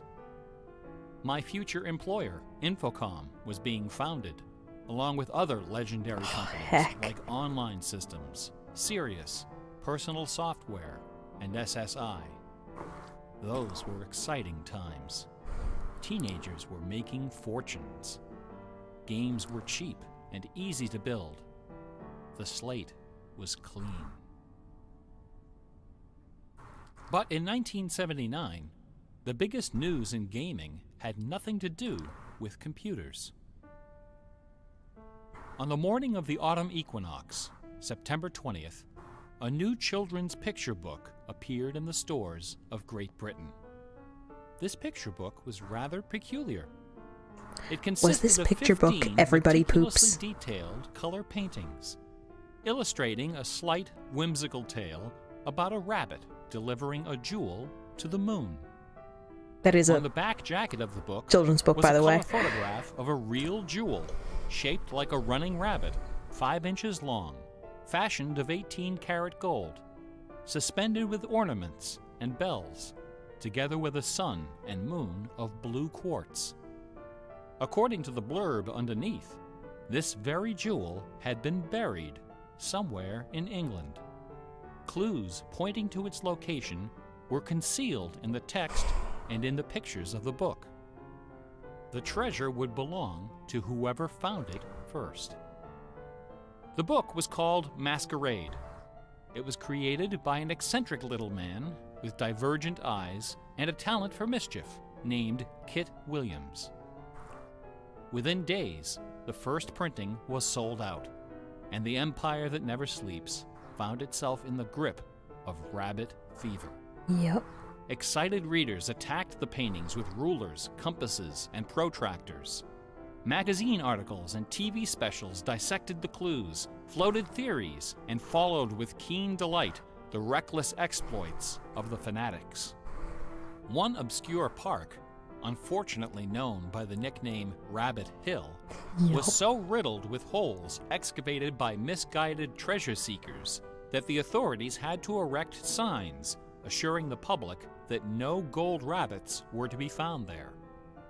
Some hunters ended up seeking psychological counseling for their obsession. The craze leapt over the Atlantic Ocean and invaded America, France, Italy, and Germany. It sold over 1 million copies in a few months, a record unrivaled by any children's title until the advent of Harry Potter. Over 150,000 copies were sold in foreign translations, including 80,000 copies in Japanese, despite the fact that the puzzle was only solvable in English. It didn't matter that the masquerade jewel was only worth a few $1,000s. Many seekers spent far more than that in their months of exploration and travel. It was the thrill of the chase, the possibility of being the one. Treasure hunts, secret messages, and hidden things seem to exert an irresistible appeal. They're fun to look for and to talk about, and this fact of human psychology has been exploited in computer games since the this is a earliest fun days. talk. It finds expression in the hidden surprises we call Easter eggs. Atari's Stephen Wright is credited with coining this term in the first issue of Electronic Games magazine. The first Easter egg in a commercial computer game appeared in an early Atari 2600 cartridge called, simply enough, Adventure. By a sequence of unlikely movements and obscure manipulations, players could discover a secret room where the words "created by Warren Robinette" appeared in flashing letters. Over the decades, Easter eggs and their evil twin, cheat codes, have become an industry within an Their industry. evil twin. Entire magazines and websites are now devoted to their carefully orchestrated discovery and dissemination. They're part of our toolkit, our basic vocabulary, the language of computer game design. Computer gamers may have been the first to refer to hidden surprises as Easter eggs, but we certainly weren't the first to use them. Painters, composers, and artists of every discipline have been hiding stuff in their works for centuries. The recent advent of VCRs and Laserdisc players with freeze-frame capability exposed decades of secret Disney erotica. Thomas Kincaid, the self-appointed painter of light, amuses himself by hiding the letter N in his works. A number beside his signature indicates how many N's are hidden in each painting. Picasso, Dali, Raphael, Poussin, and dozens of other painters Trying to think of some of the examples off the top of my head, but I do remember going through a few museums with my mom talking a lot about stuff like this. Families, friends, and fellow artists in crowd scenes. El Greco loved dogs, but the Catholic Church forbid him from including any in his sacred paintings. Gecko noting this movie is deliciously meta. Usually within the outlines of celestial clouds. A dissertation on hidden Composer secrets Dmitri in a game riddled with hidden chafed under the secrets. political censorship imposed by the Soviet Ministry of Culture. His symphonies and chamber works are loaded with hidden signatures and subversive subtexts which, had they been recognized, would have sent him to Siberia. Mozart's opera, The Magic Flute, is filled with musical allusions to the rituals of the Freemasons, the ancient secret society of which he and his mentor Haydn were members. But the most famous purveyor of Easter eggs is that champion of the late Baroque, the ultimate musical nerd, Johann Sebastian Bach. Bach was a student of gematria, the art of assigning numeric values to letters of the alphabet. A equals 1, B equals 2, C equals 3, etc. By comparing, sequencing, or otherwise manipulating these numbers, secret messages can be concealed. Bach took particular delight in the geometrical numbers 14 And that's a term. 41. Geometriacal? 14 is the sum of the initials of his last name. B equals 2, A equals That's 1, a heck of... C equals 3, and H equals I'm writing that 8. one down. 41 is the sum of his expanded initials, J.S. Bach. These two numbers show up over and over again in Bach's compositions. One of the better-known examples is his setting of the chorale Vor deinem Thron. The first line of the melody contains exactly 14 notes, and the entire melody, from start to finish, contains 41. Another of Bach's favorite games was the puzzle canon. A canon is a melody that sounds good when you play it on top of itself, a little bit out of sync. Frere Jacques and Row, Row, Row Your Boat are familiar examples of simple, two-voice canons. But a canon can employ any number of voices. And you don't have to play each voice the same way either. You can change the octave, transpose the key, invert the pitch, play it backwards, or any combination.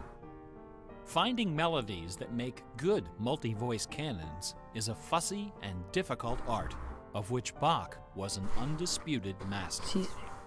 Now, in a puzzle canon, the composer specifies the basic melody and the number of voices, but not the relationship of the voices.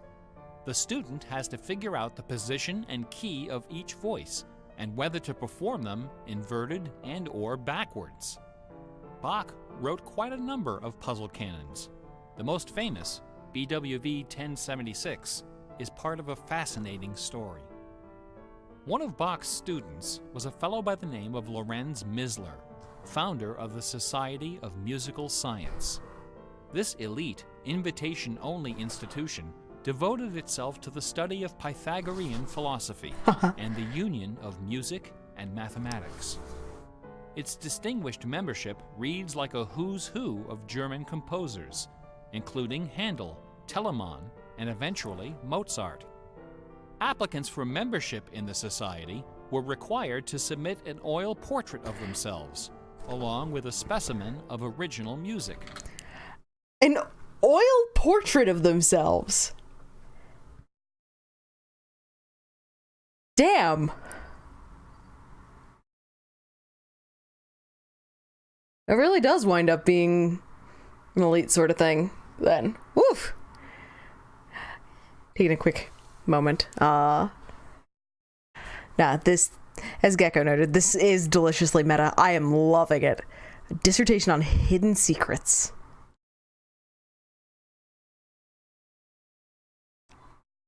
Just heck.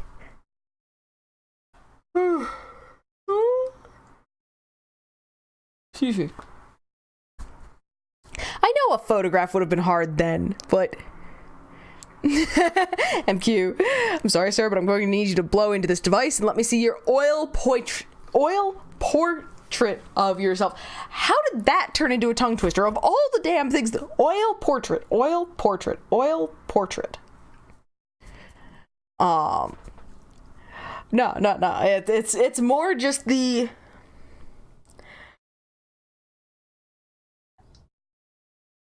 It makes you appreciate the advancements of technology is basically what it comes down to. The ready access to things like photography and all of that is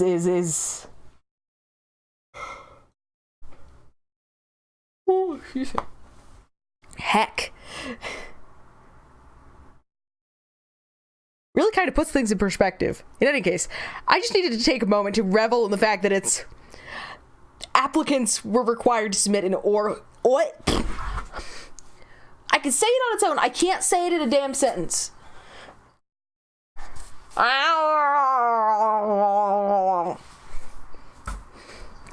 Applicants were required to submit an oil portrait.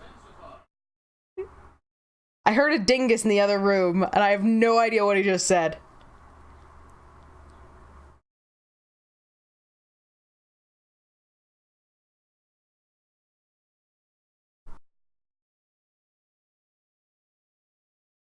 What was that?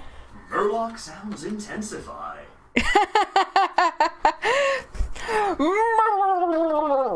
Murloc sounds intensify is what he said. Okay. Anywho. Excuse me, I've been trying to... I love Fresca as a soda. I love it. I've enjoyed it since I was a kid. There's one problem I have with it.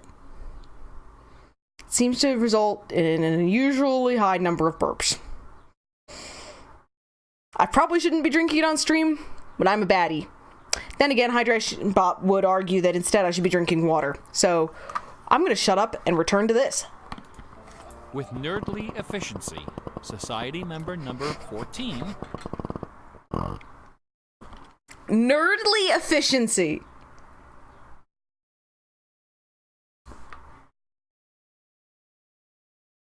Okay. Some of the turns of phrase are just... okay. Decided to combine these admission requirements into a single That said, work. cheeky bastard. He sat for a portrait with Elias Haussmann, official artist at the court of Dresden. This portrait, which now hangs in the gallery of the town hall in Leipzig, is the only indisputably authentic image of Bach in existence. The Haussmann portrait shows Bach dressed in a formal coat with exactly 14 buttons. In his hand is a sheet of music paper, upon which is written a puzzle canon for 6 simultaneous voices.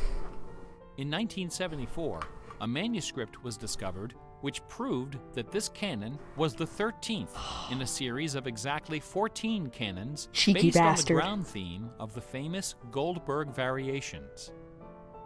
As if these musical gymnastics weren't enough, Bach liked to hide messages in his compositions by assigning notes to the letters.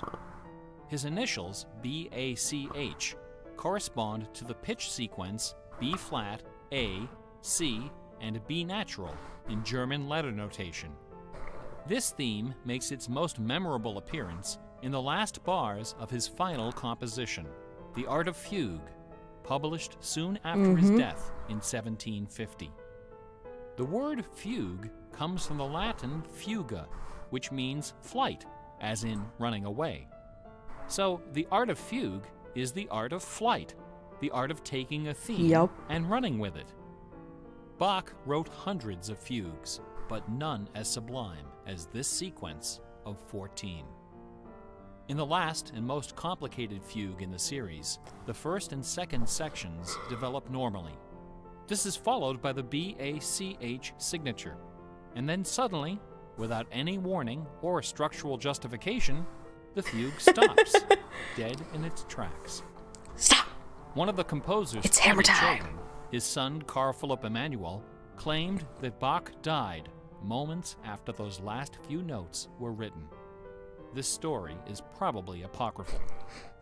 The Easter eggs in Bach's music are a pleasant... One of the things I'm appreciating about this talk, there are so many juicy words in this.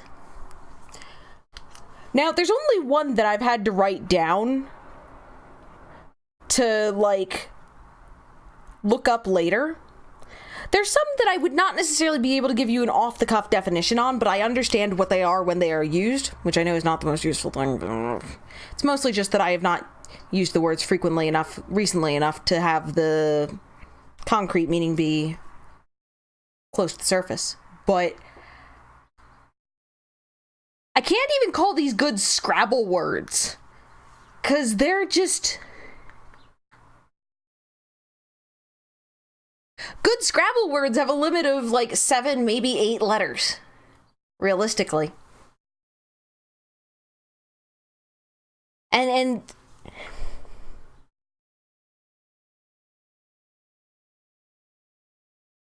what was the one before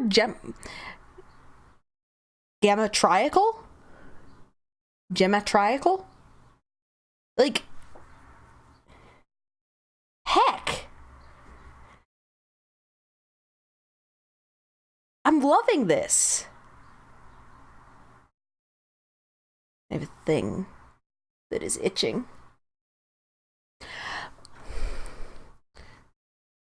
Geometrical. Yep. Geometrical.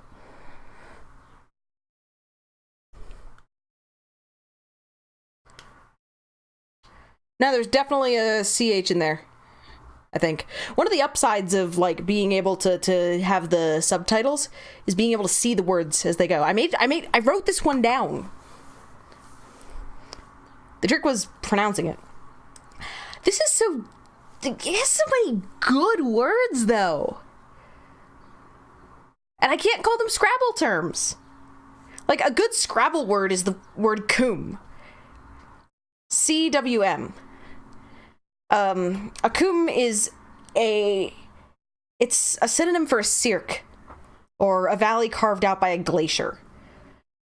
Which, yes, I played to great effect in a Scrabble game against my parents at one point. My family's the kind of family that plays with an unabridged dictionary.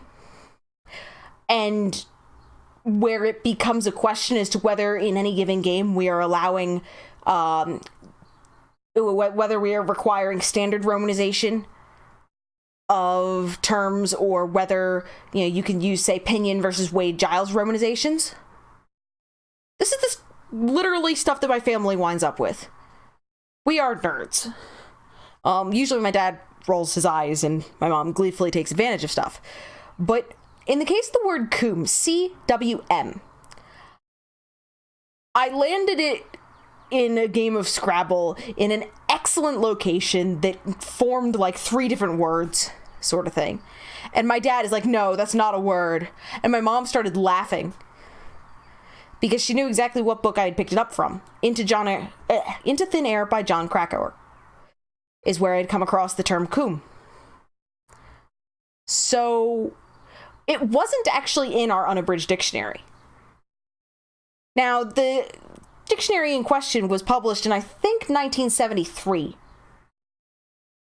But, or at least that sounds and feels right. But, I made sure the next time I was in a Barnes & Noble to check whether the official Scrabble dictionary had it in there, and it did. Because generally the rule was, if it appeared in the dictionary and, like, met our other requirements, you could use it. But my dad tried to claim, no, it's not in the dictionary. It's not in the dictionary we use. But my mom knew exactly what book I had read it in.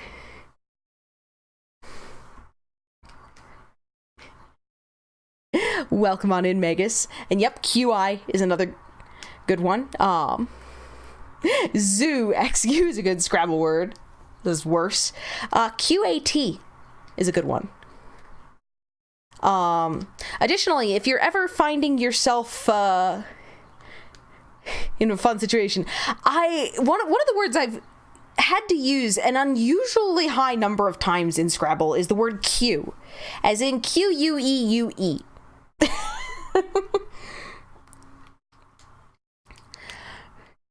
Draw. So, Kitty, you loaded up XCOM 2. You just unlocked the penultimate mission. You're ready to finish out the run, and no contact with region. RIP.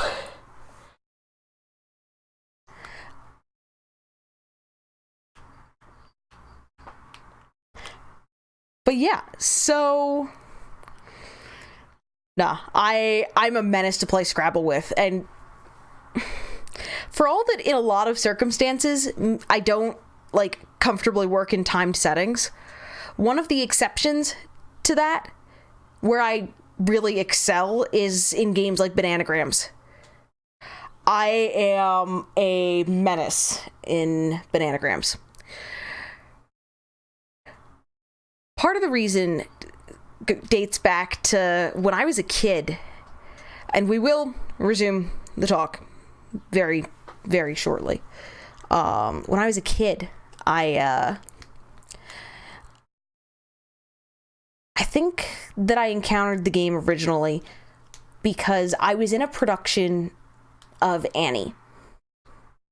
No, I wasn't any named orphan in particular. I was just one of the generic orphans. But I was cast in Annie. And in the choir room backstage, when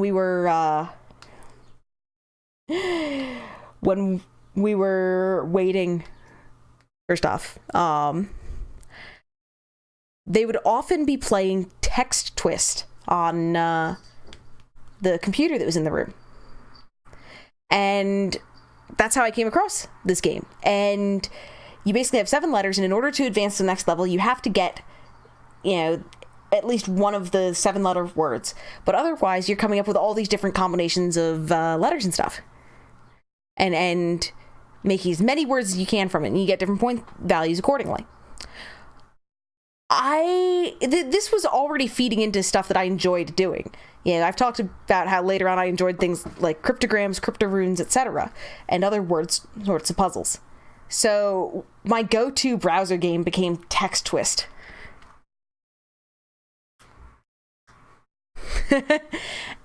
I'm getting Kitty from MQ. Yes, we are about to resume. But no. The thing is, throughout my life, as I've done different browser games, including there was one that was basically a Text Twist game on Neopets, and there were other places as well. I kept on going back to Text Twist style games of coming up with words out of a particular letter combination. So yeah, the thing is, combining that skill set with some of the spatial optimization stuff and probability optimization stuff that I passively do, the things that I picked up with doing simple substitution cryptograms and things like that, figuring out patterns in words, the kind of stuff that I went through when we were doing La Mulana 1. And the same sort of way that I was able to spot when I saw a tablet and went, I think I can make sense of this. Let me get back to you on that. The same way that I was able to do things like that, those same kinds of processes feed into bananagrams. And the thing that I do that it sends my brother and my mom up a freaking wall when I do it is halfway through, if I don't like the shape that my board is taking on, I will completely refactor it and still win.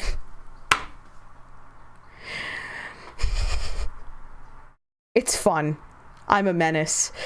And yeah, it's not uncommon for significant others to declare that they are never playing things like Scrabble or bananagrams with me, which is a sad day because I would love to play them more. Because I have a lot of fun with them.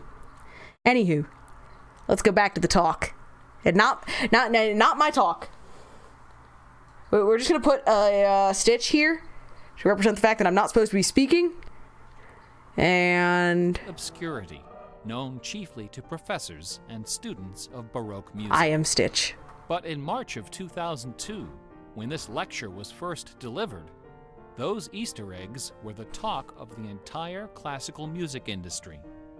Sitting near the top of the classical music charts that month was a compact disc on the ECM label called Mortimer. It was performed by the Hilliard Choral Ensemble, together with a talented but, until then, little-known violinist, Christoph Poppen. The music on Mortimer is based on a geometrical analysis of Bach's Partita in D minor for solo violin. Geometrical. This analysis, by German professor Helga Thon, assigns numeric values to the duration of notes, the number of bars, and the German letter notation of the partita.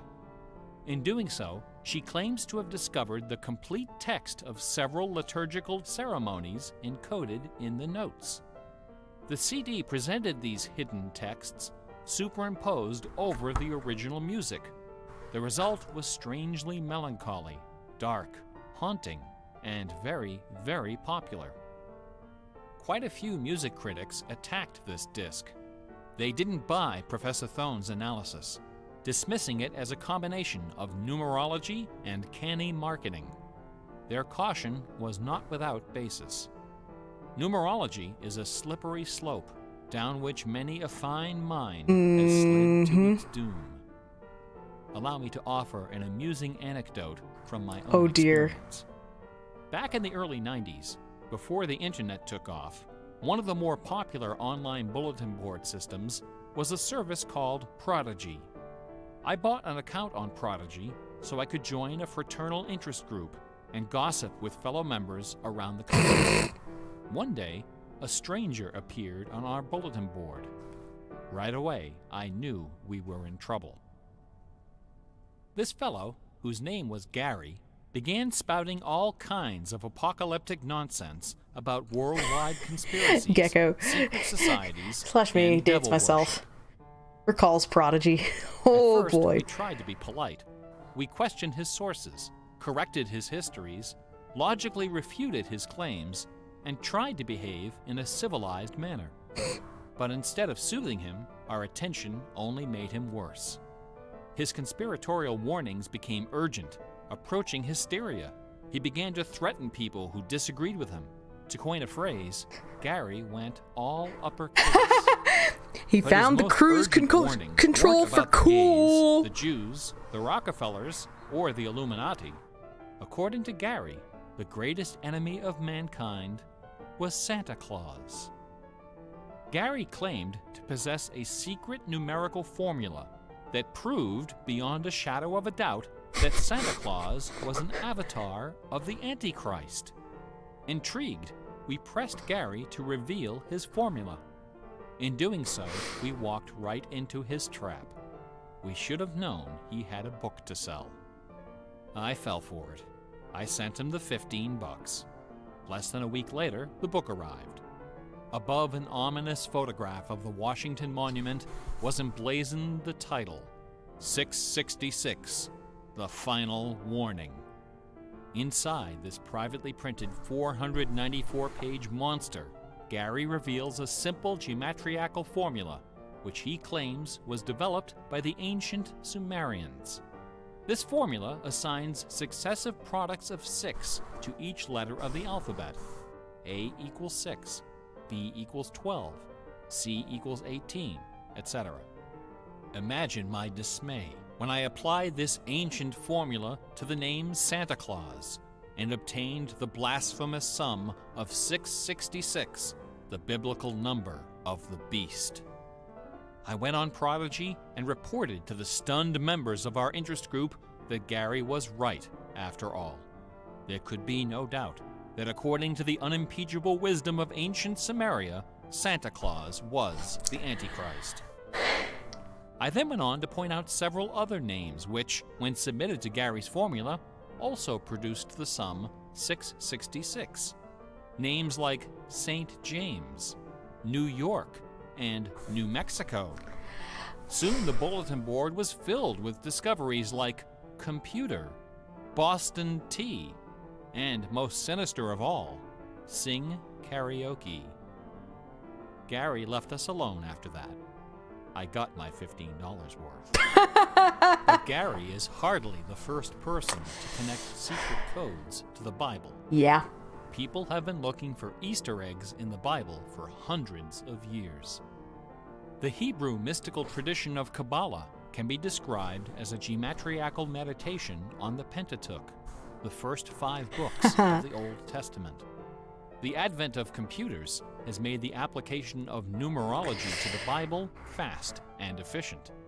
I have like The a latest sunbeam spate coming in of from, I have Bible no idea. searching Oh, was from over there? instigated by That a book explains it. published in 1998 by Michael Drosnin, a former Wall Street Journal reporter. His book, The Bible Code, applied a skip cipher in which every nth character in a text is combined to form a message.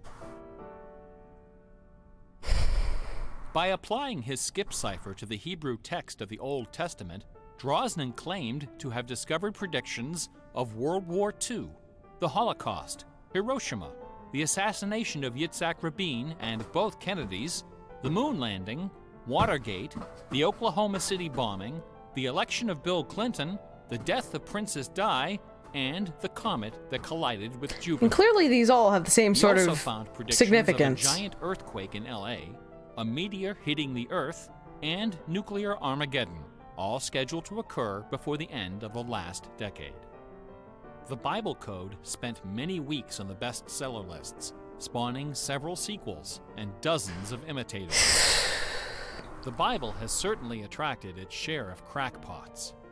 But for the real hardcore egg hunters, nothing can rival the ingenuity, the tenacious scholarship, the stubborn zeal of those who seek the answer to the ultimate literary puzzle.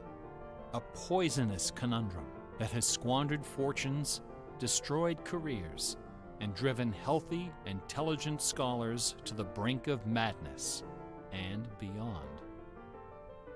Who wrote Shakespeare? The essays and books devoted to the Shakespeare authorship problem are sufficient to fill a large library. Several such libraries actually exist. Yep.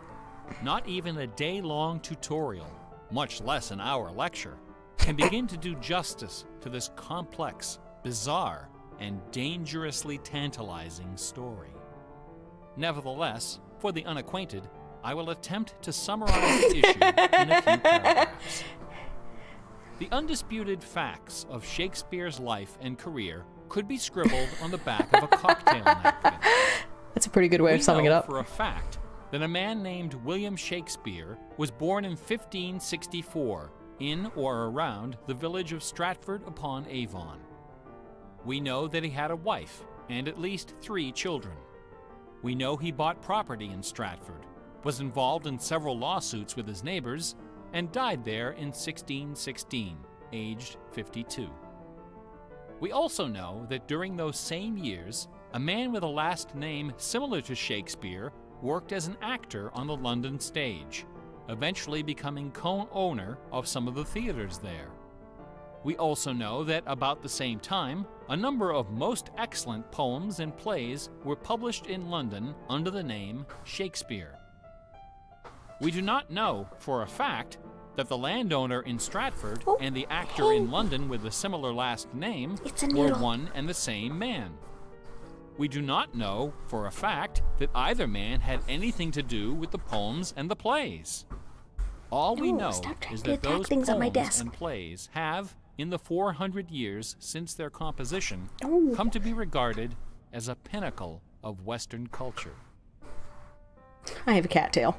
The works attributed to Shakespeare appear to have been written by a man or woman who knew something about just about everything. They're filled with references to mythology and classic literature, games and sports, war and weapons of war, ships and sailing, the law and legal terminology, court etiquette, statesmanship, horticulture, music, astronomy, medicine, falconry, and, of course, theater. Therein lies the problem. How could a farmer's son of uncertain schooling, from a mostly illiterate country village, a man of practically no account at all, wield such encyclopedic learning, with so much eloquence and wit, so much wisdom and human understanding? It's a kitten. For the first 150 years, nobody questioned the traditional history of the bard. Then, in the late 18th century, Reverend James Wilmot, a distinguished scholar who lived just a few miles north of Stratford, decided to write a biography of the famous playwright. Dr. Wilmot believed that a man as well educated as Shakespeare must have owned a fairly extensive library, despite the fact that not a single book or manuscript is mentioned in his will. Over the years, he speculated, some of those books must have found their way into local collections. And so, the good Reverend Doctor scoured the British countryside, taking inventory of literally every bookshelf within 50 miles of Stratford. Not a single book from the library of William Shakespeare was discovered. Neither were there found any letters to, from, or about Shakespeare. Furthermore, no references to the folklore, local sayings, or distinctive dialect of the Stratford area could be found in any of Shakespeare's writings. After 4 years of painstaking research, Dr. Wilmot concluded, to his own dismay, that only one person contemporary with Shakespeare of Stratford had ever demonstrated the wide-ranging education and expressive talent needed to compose Clouds those poems of cat and fur plays. coming off of him. That man was the multilingual author, philosopher, and statesman, inventor of the scientific method, chancellor to the courts of Queen Elizabeth and King James, Sir Francis Bacon. Dr. Wilmot never dared to publish his theory, but before he died, he confided it to a friend, James Cowell, who, in 1805, repeated it to a meeting of the Ipswich Philosophical Society. The members of the society were suitably outraged, and the scandalous matter was quickly forgotten. Then, in 1857, a lady from Stratford, Connecticut, published a book called The Philosophy of the Plays of Shakespeare Unfolded. In this book, Miss Delia Bacon, no relation to Francis, claimed that the works of Shakespeare were written by a secret cabal of British nobility, including Sir Walter Raleigh and Sir Philip Sidney, as well as Sir Francis Bacon. Delia Bacon's book electrified the world of letters.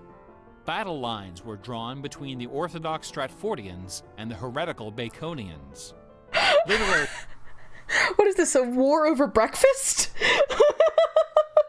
I'm sorry. Baconians.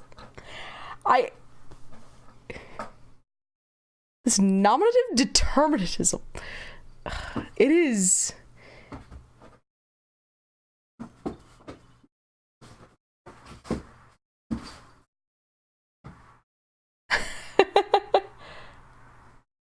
Heck. Determinism. I now have this mental image over folks, like, going to war over breakfast and, like, what breakfast meat should be served with it. Like a certain subset of sausage or bacon.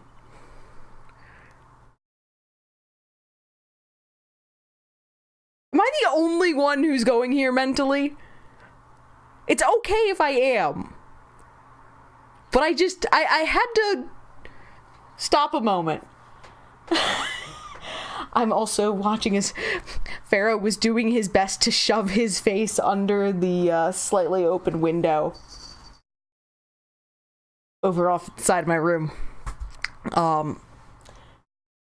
Like, back all hunched up, trying to force his head under it. Yeah, that window's not getting open, bub. There's not a screen in it.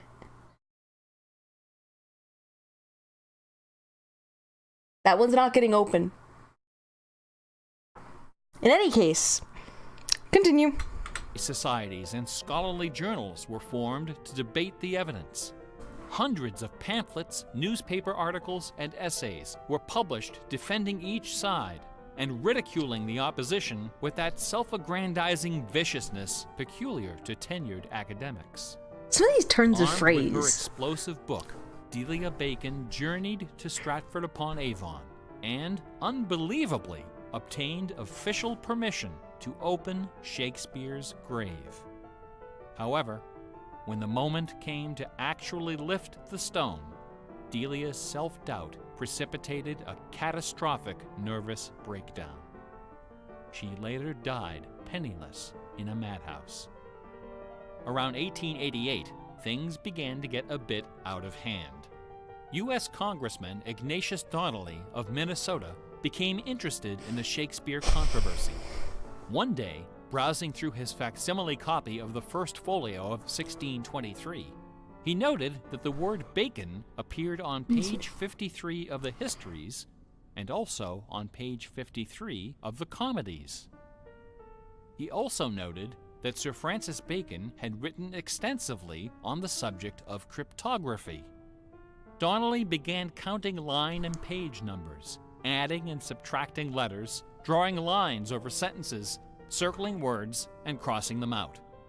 The result was a complex and virtually incomprehensible algorithm, which he claimed was invented by Bacon to hide secret messages inside the First Folio. The greatest Easter egg hunt in the history of Western civilization had begun. Here are just a couple of the sillier highlights. A doctor named Orville Owen of Detroit constructed a bizarre research tool he called the Wheel of Fortune. This wheel consisted of 2 giant wooden spools wrapped with a strip of canvas 2 feet wide and 1,000 feet long. Onto this canvas, he glued the separate pages of the complete works of Bacon, Shakespeare, Marlowe, Greene, Peele, and Spenser, together with Burton's Anatomy of Melancholy. By cranking the spools back and forth, Dr. Owen could quickly zip across the pages in search of clues and cross-references.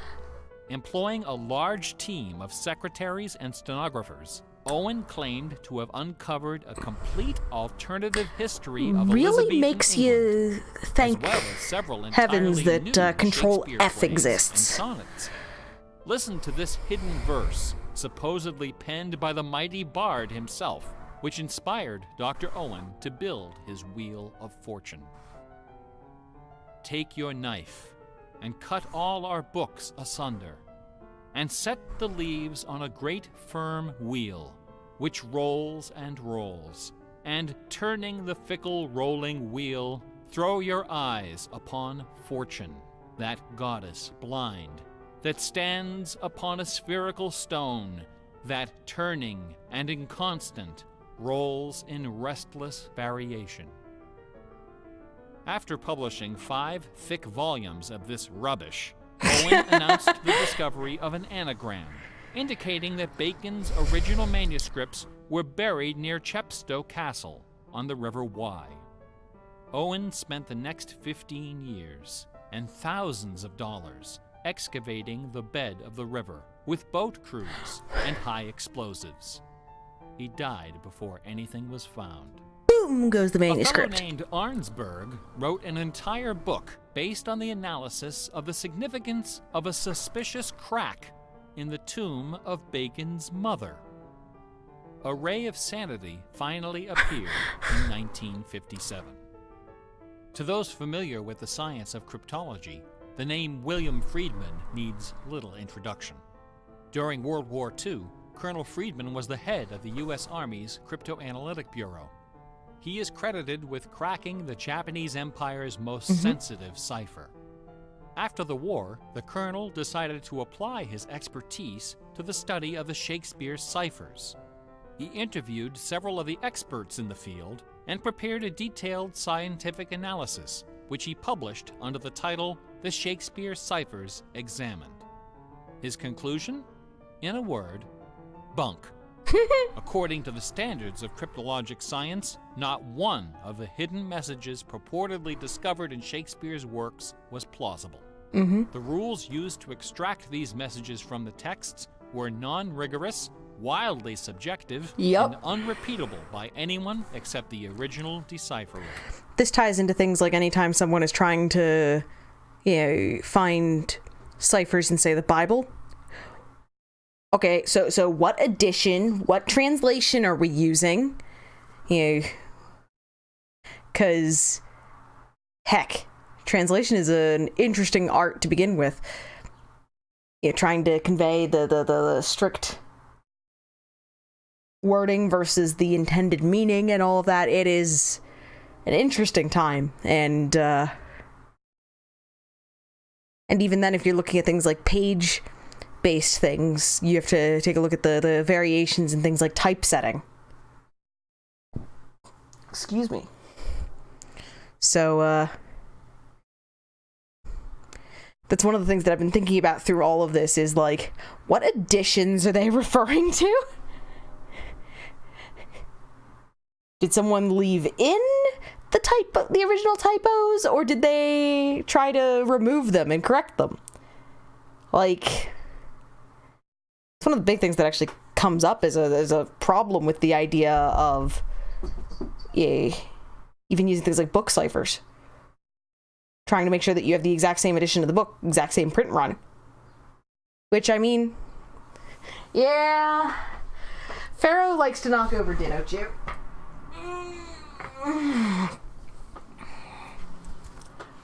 Hi! Ditto, you just keep smiling. But no, that's one of the things that comes up. Anywho, I do apologize for, like, pausing and stuff at different points.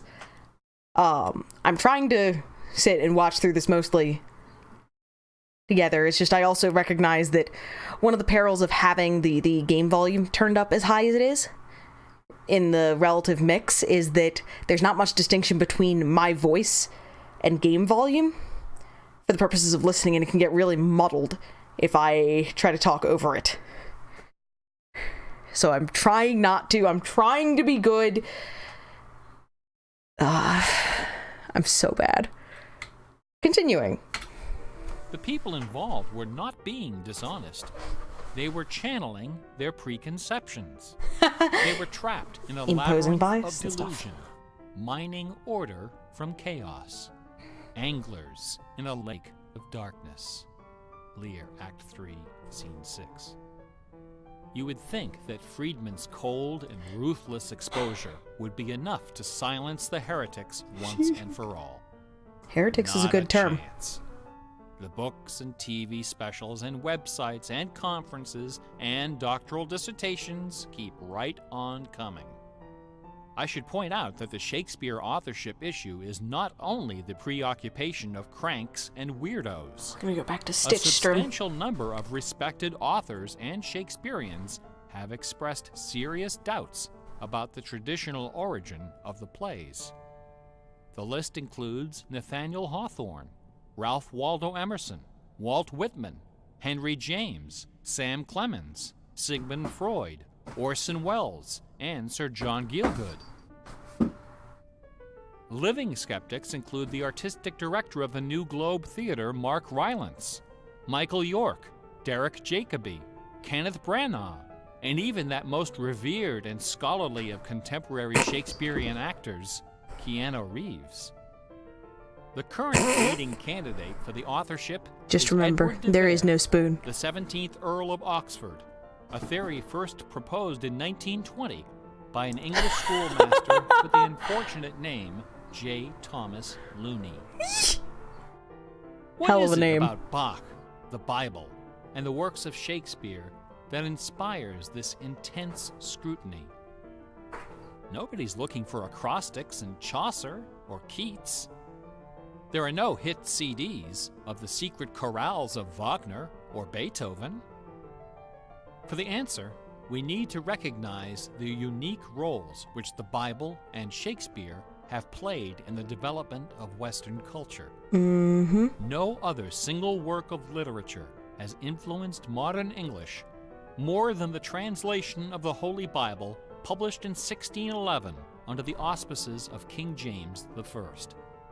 The King James Bible exemplifies the meaning of the word classic. It has been called the noblest monument of English prose, the very greatest achievement of the English language. It has served as an inspiration for generations of poets, dramatists, musicians, politicians, and orators. Countless people have learned to read by repeating the phrases in this, the only book their family possessed. Our constitutions and our laws have been profoundly shaped by its cadences and imagery. But even the glory of the King James Bible, compiled by a committee of 46 editors over the course of a decade, pales before the dazzling legacy of the Swan of Avon. The lowest estimate of Shakespeare's working vocabulary is 15,000 words, more than 3 times that of the King James Bible, and It's a hell of a twice the working size of vocabulary. his nearest competitor, John Milton. His poems and plays were written without the aid of a dictionary or a thesaurus. They didn't exist yet. It was all in his head. When Shakespeare had a thought for which Elizabethan English had no word, he invented one. The Oxford English Dictionary lists hundreds of everyday words and phrases which made their first appearance in the pages of the Bard. Addiction, alligator, assassination, bedroom, critic, dawn, design, dialogue, employer, film, glow, gloomy, gossip, hint, hurry, investment, lonely, luggage, manager, switch, torture, transcendence, wormhole, zany. Hamlet alone contains nearly 40 of these neologisms. Who today would have this audacity, this giddy exuberance of invention? Only one other English author even approaches Shakespeare's facility for coining new words: Sir Francis Bacon. In the modern era, the record holder is Charles Dodgson, better known as Lewis Carroll, who, interestingly, also happens to be the second most quoted author in English, after Shakespeare. Everyone has been profoundly molded by the influences of the King James Bible and Shakespeare. Like it or not, all of us peer at the world through the lenses of these great works. They are the primary source documents of modern English thought, the style guides of our minds. Contemplating these dazzling jewels of wisdom and eloquence gives rise to an extraordinary feeling, a potent, rare, and precious emotion with the potential to completely upset your life. An emotion powerful enough to make a man abandon his wife and children, forfeit career and reputation, lay down his possessions, and follow his heart without questioning. That sweet, sweet fusion of wonder and fear, Hi, kitten. irresistible I'm being yelled at. attraction, and soul-numbing dread known as awe. Awe is the grail of artistic achievement. No other human emotion possesses such raw, transformative power, and none is more difficult to evoke. Few and far between are the works of man that qualify as truly awesome. It is awe that convinces a rabbi to spend a lifetime decoding Yahweh from the Pentateuch. Awe that sends millions of visitors each year to the pyramids of Giza, Guadalupe, and Mecca. It was awe that drove poor Delia Bacon to her doom.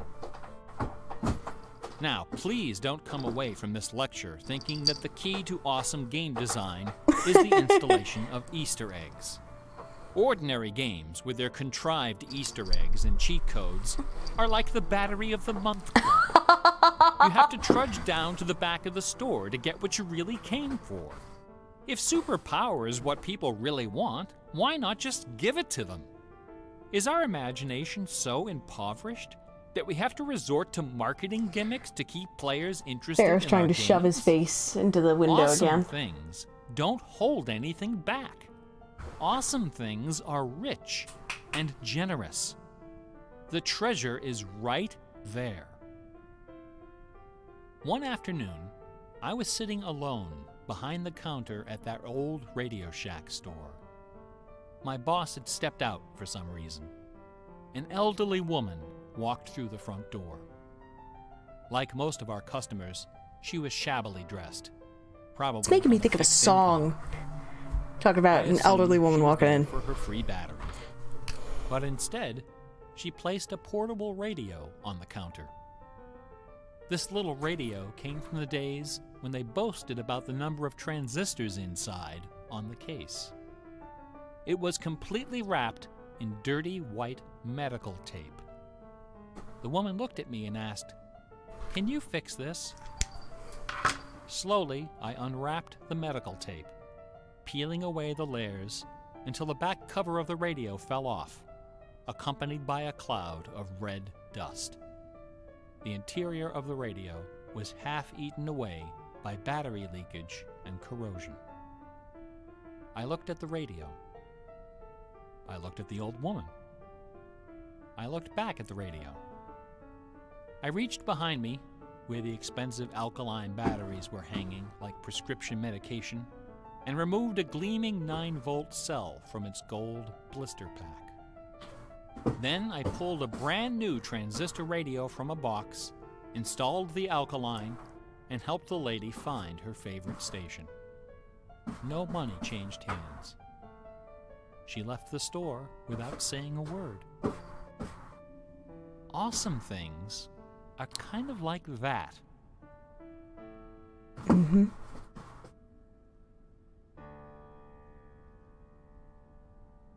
Bach offered his students very specific insight into the source of awe. And no, we don't mean cute kittens. In addition to B.A.C.H., 2 other sets of initials are also associated with Bach's music. These initials are not hidden in the notes. Instead, they're scrawled right across the top of the manuscript for the whole world to see.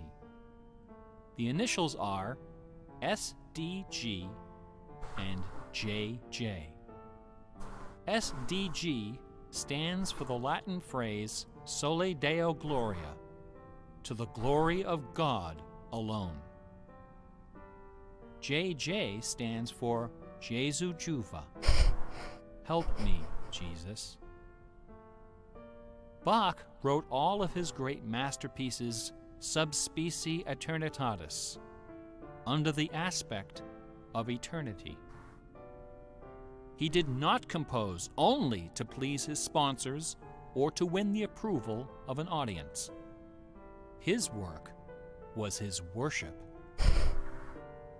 Bach once wrote, "Music should have no other end and aim than the glory of God and the recreation of the soul.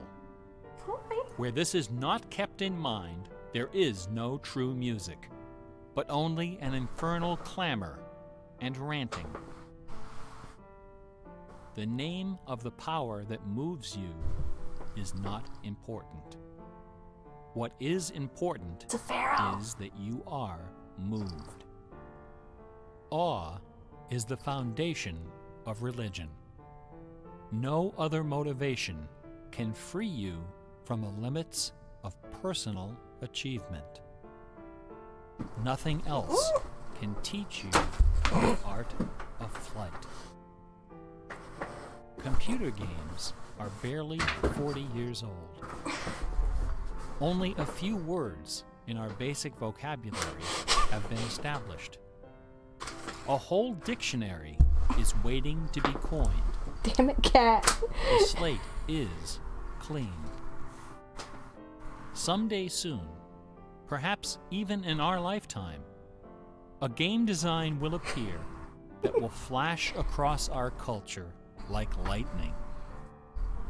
It will be easy to recognize. It will be generous, giddy with exuberant inventiveness. Scholars will pick it apart for decades, perhaps centuries.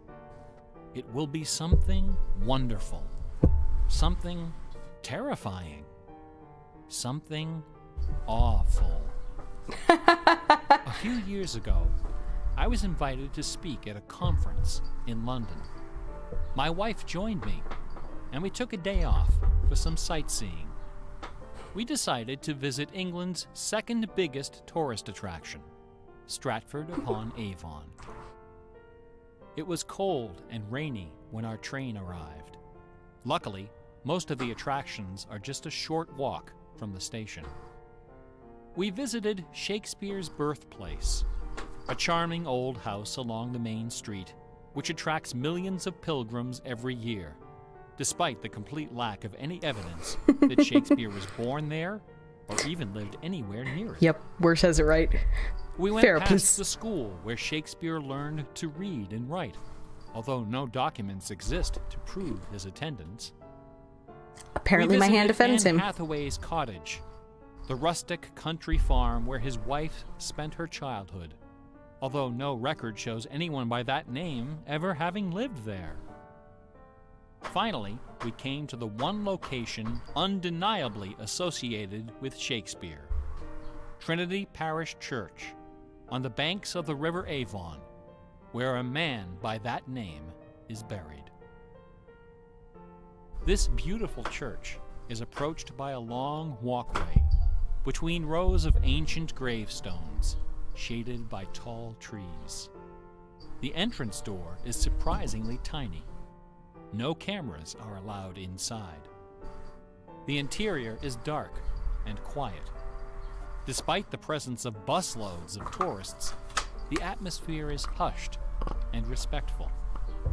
A few people are seated in the pews, deep in prayer. An aisle leads up the center of the church. The left side of the altar is brightly illuminated. On the wall above is a famous bust of the bard, quill in hand, gazing serenely at the crowd of pilgrims. On the floor beneath, surrounded by bouquets punching the mic of stand. flowers, at the very spot where Delia Bacon lost her mind, the gravestone of William Shakespeare bears this dire warning. We're about to continue. I just want... Damn it, cat! Pharaoh! I just want to note that I had the intense and overwhelming urge to pause and say something very silly and to bring some levity in at the moment. I don't know, something like I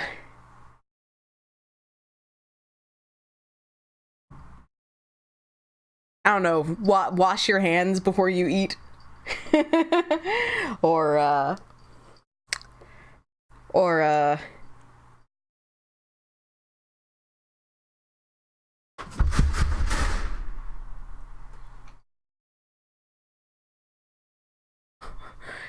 kittens? That was Pharaoh playing with the radiator. Sky, remember to drink. No, cat, get out of there! Get out of there! There's one nook that they can crawl into behind my PC. And it has things like a power strip and stuff. Now, I don't think that they're gonna run afoul of anything. They might turn off the lights. But I just would rather not have them be back there where cables are, because there is a possibility they could do something like unplug my tower. Excuse me. Is the only accessible point, though. In any case, I was gonna have something clever, and then I paused and was gonna comment on having something snarky, and then I forgot what I was originally gonna say. So, this has been your failed moment of humor. GG, me, no re. Good friend, for Jesus' sake, forbear to dig the dust enclosed here. Blessed be the man who spares these stones, and cursed be he that moves my bones. Every year, 3 million pilgrims arrive from every nation on earth to approach this stone and consider the likeness of a man whose body of work can only be described as awesome. By contrast, the right side of the altar is dark and featureless. Nobody of any consequence is buried there. The only point of interest is a wooden case of simple design, carved of dark oak. Inside the case, sealed beneath a thick sheet of glass, lies a large, open book. A plaque on the case identifies this book as a first edition of the King James Bible, published in 1611, when Shakespeare was 46. Not many pilgrims visit this side of the altar. Most of those that do simply glance at the book, read the plaque, and move along. A few, more observant, note that the Bible happens to be opened to a page in the Old 46. Testament, the book of Psalms, chapter 46.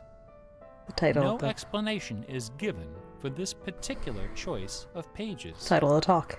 For the Secret of Psalm initiated, 46. None is necessary. If you are of inquisitive bent, if you are intrigued by English history and literature, if you value When this your talk peace of mind, comes with a warning for your cover sanity. ears now. In the year 1900, a scholar noticed something about the King James translation of Psalm 46. Something terrifying, something wonderful. The 46th word from the beginning of Psalm 46 is shake. The 46th word from the end is spear. There are only two possibilities here. Either this is the finest coincidence ever recorded in the history of world literature, or it is not. The Earth revolves around only one sun. I mean, I'd argue it just means that someone was a cheeky bugger. The moon happens to be 400 times smaller than the sun. The sun happens to be 400 times farther away. And the apparent paths of the moon and sun in our sky happen to intersect exactly twice every month. Which means that every now and then, at long yet precisely predictable intervals, the lunar disk slips across the face of the sun and just barely conceals it for a few wonderful, terrible minutes. A fine coincidence, no? In June of 1977, a little man with divergent eyes, and talent for mischief, ascended a hilltop in the British village of Ampthill. At the summit of this hill is a tall, slender cross, a memorial to Catherine of Aragon, the first wife of Henry VIII. Excuse me. The sun, high in the south, cast the shadow of the cross upon the grassy hillside. At exactly 12 noon, the man removed from his pocket a bar magnet. He turned the magnet so its north pole was facing south and buried it under the shadow of the cross. 2 years later, a few hours before the publication of his first book, the man returned to that hillside, this time in the dead of night. He used a compass to locate the magnet he had buried. In that same place, he dug a hole in the ground and placed inside a ceramic container inscribed with the following words: I am the keeper of the jewel of masquerade, which lies waiting safe inside me for you or eternity.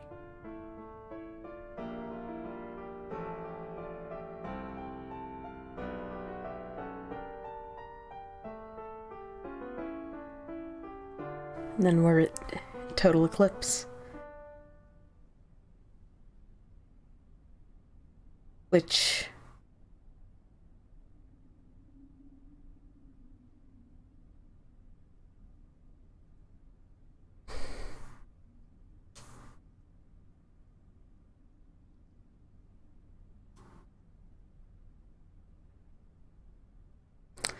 I'm debating whether I think that that's going to be the start of a puzzle.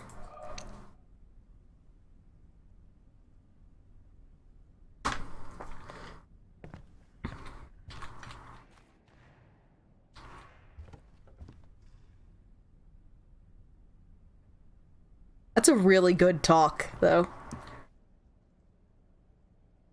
A puzzle? In this game? Yeah. Pulling up pictures on my phone a moment.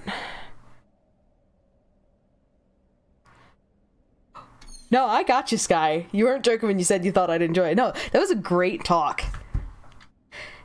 I appreciate so much of that. It's also funny because it's so apt to have it in this game, where puzzles are everywhere, where you're like looking for things everywhere, basically looking for Easter eggs, as it were, and environmentals and other things. And it's great.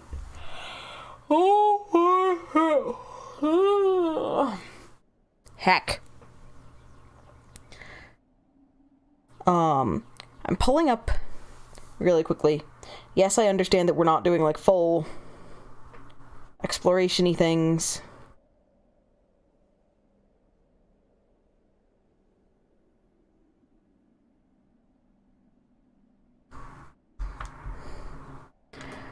I pulled up the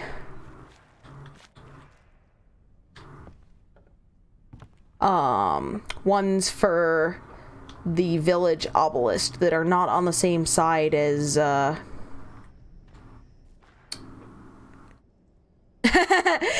Ironically, people have gone off the deep end with this game, searching for hidden meaning that isn't there. I'm shocked, I tell you.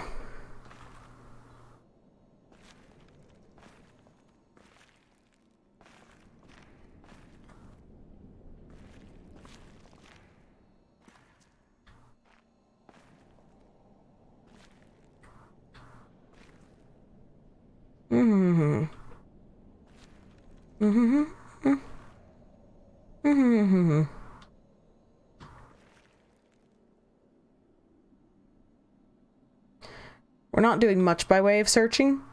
This is more just, if nothing else, getting a sense for where things might be for next time. I'm gonna do a quick thing here. We're gonna be checking out different angles. No, I need closer to totality. This stone and consider. Yes, I know I'm probably set way too early.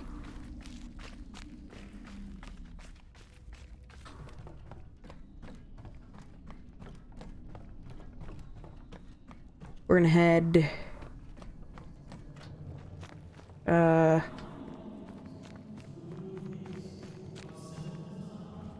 Carved of dark oak. Inside the case, sealed beneath a thick sheet of glass, lies a large open book. A plaque on the case identifies this book. They wouldn't have done that, would they? Of the King James Bible, published in 1611, when Shakespeare.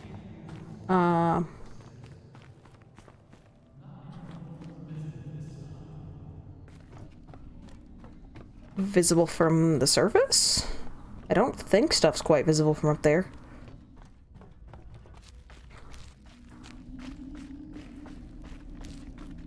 This is partly just trying to target things for Friday. No explanation. Particular. Oh god. I can navigate. Oh heck.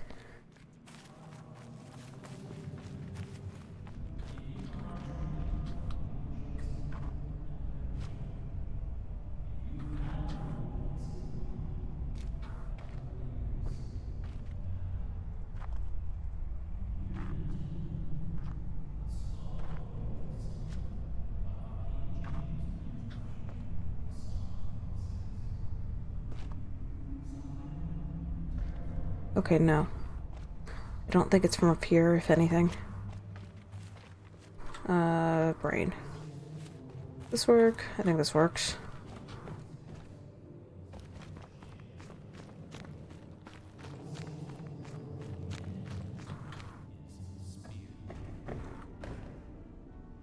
There are only two possibilities here.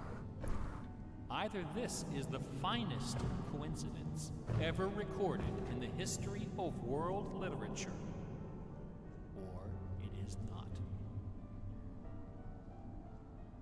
The Earth revolves around only one sun, and has... I know that we've gotten this one. The moon happens to be 400 times smaller than the sun. The sun happens to be 400 times farther away. And the apparent paths of the moon and sun in our sky happen to intersect exactly twice every month.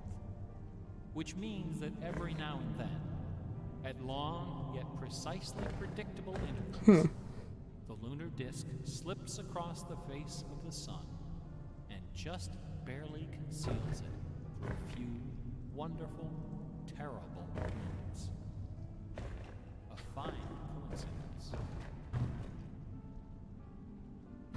In June of 1977, a little man with divergent eyes and a talent for mischief ascended a hill. Sky noting, there's some stuff out there that's real good for searching for hidden meaning that isn't there. House of Leaves comes to mind. Stage has been telling me I need to read that, and I have not gotten to it. I know where it is. I've got the copy of the book. I need to sit down with it, though. An MQ, rip your internet. Oh, seems to be back, maybe. Hopefully. At exactly 12 noon, the man removed from his pocket a bar magnet. I have no idea, like, what I even think Was facing south and buried I'd wind up with here the shadow as a puzzle. cross. 2 years later, a few hours before the publication of his first book, the man returned to that hillside, this time in the dead of night. He used a compass to locate the magnet he had buried. In that same place, he dug a hole in the ground and placed inside a ceramic container inscribed with the following words. I am the keeper of the jewel of masquerade, which lies waiting safe inside me for you or eternity.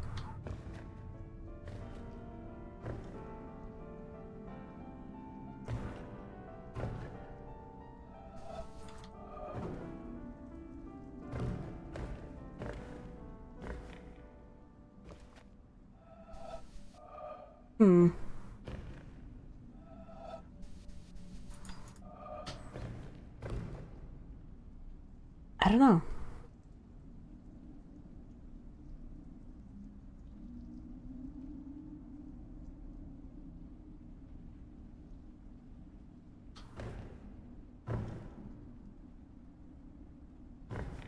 Okay. Sky, you didn't get through it though? It's certainly a book though. That's what I have heard. Staged is also not the first person to recommend House of Leaves to me. A grad student friend of mine from when I was a freshman in college has that distinction.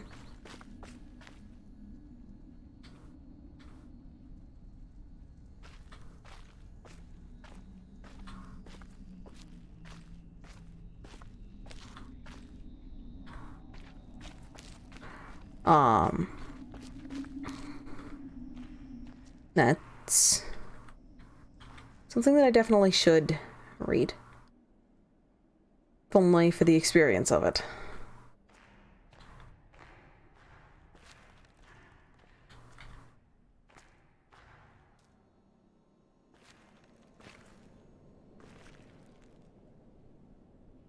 Oh, wait.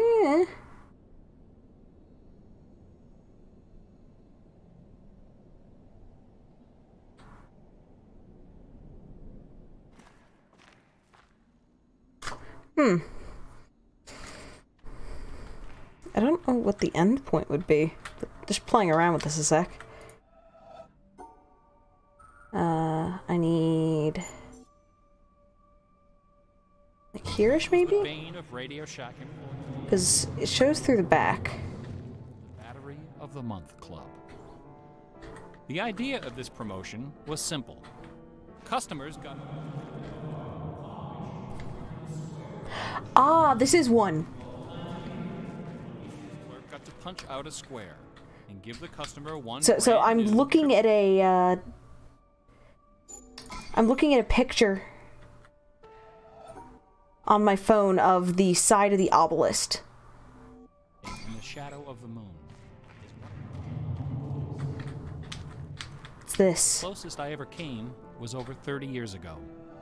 On February 26th, 1979, a solar eclipse passed directly over the city of Portland. I bought my bus tickets and found a place to stay, but in the end, I couldn't get the time off work. Well, anyone who lives in Portland can This tell is you cute, that the 'cause chances it of catching the transitions. sun in February are pretty slim. And sure enough, the skies over the city that day were completely Is it? overcast. I wouldn't have seen a thing. That work I couldn't Now get out why- of was my first job out of college. A sales clerk at an old Radio Shack store in beautiful downtown Worcester, Massachusetts. On my very first day behind the counter, a delivery truck pulled up to the front of the store. They carried in a big carton Oh on no. which was printed the legend TRS-80. Oh no. It was our floor sample of the world's first mass-market microcomputer. The end point of the TRS-80 Model eclipse. 1 had a Z80 processor clocked at 1.7 megahertz, 4,096 bytes of memory, and a 64-character black and white text display. The only storage was a cassette recorder. All this could be yours for the low, low price of $599. The store I was working in had seen better days. At one time, it had been near the center of a thriving commercial district. But like so many other New England cities, the advent of shopping malls had, by the early 70s, I have a turned it question. into a ghost town. Is Worcester's everyone okay solution if to I do this one problem off was stream? Decisive, to say the least. The city's elders apparently decided that if they couldn't beat them, Okay. they would join. And so, Okay, several square so- blocks at the heart of the city were bulldozed into oblivion, destroying dozens of family businesses, including the site of a pharmacy once operated by my great-grandfather. In their place was erected a vast Okay. three-level I got shopping 3 complex folks saying yes. with Sky cinemas MQ and Worst chiming in. Okay. forlorn blocks of the old Worcester remained standing. My Radio Shack MQ, if I'd noticed before watching the video, you would have linked a clean version, so I'm not listening had insult to it through a injury. speaker. You're right. Radio Yeah. Shack opened a brand new location. That's mean. And yeah, Sky, this is why Witness 100% runs are such a joke. Yeah. Yeah.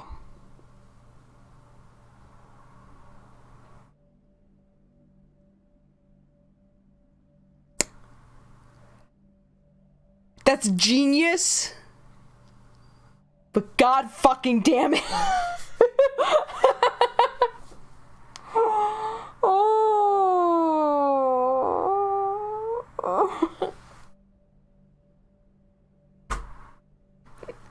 So yeah, I will do that one off stream. I will confirm with y'all that that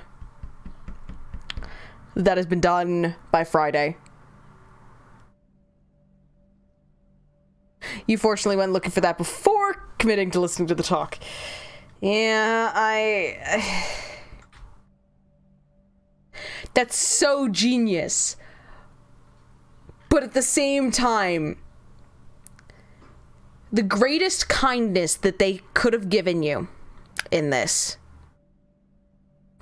would be a speed slider for videos.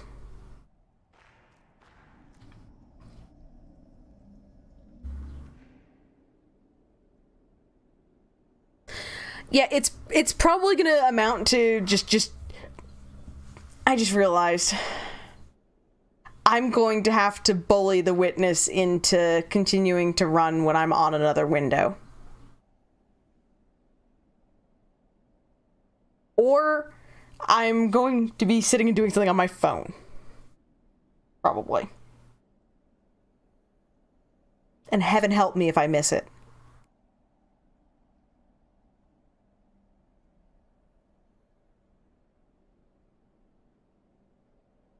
Because knowing my luck, my computer would sleep in the middle of this.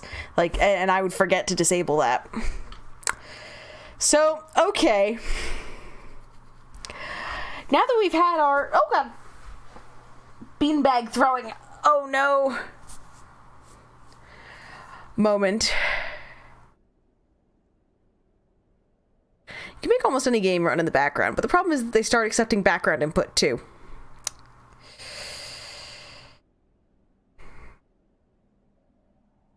Yeah.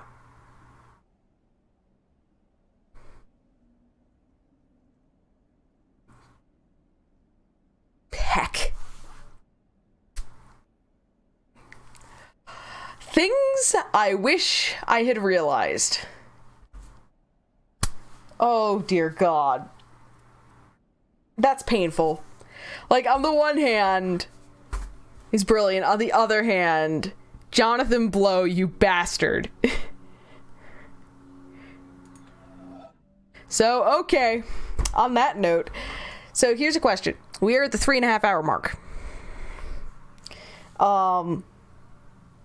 Partly because I was doing so much talking early on. That's kind of what I was thinking, MQ, is that what we do... So Friday is going to be another witness stream. So would folks be okay if we saved the Rupert Spira talk for then?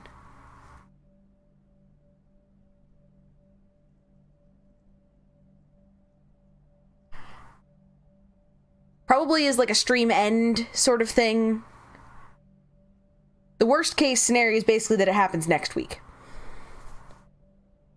But we can definitely do the Feynman and nostalgia.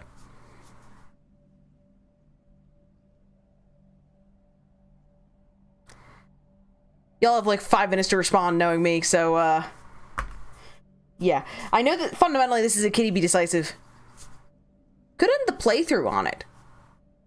I think I like that idea.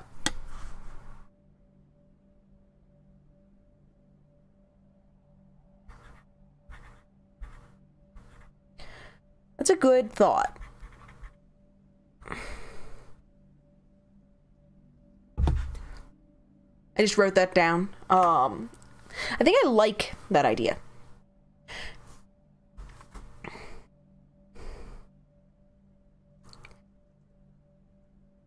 So,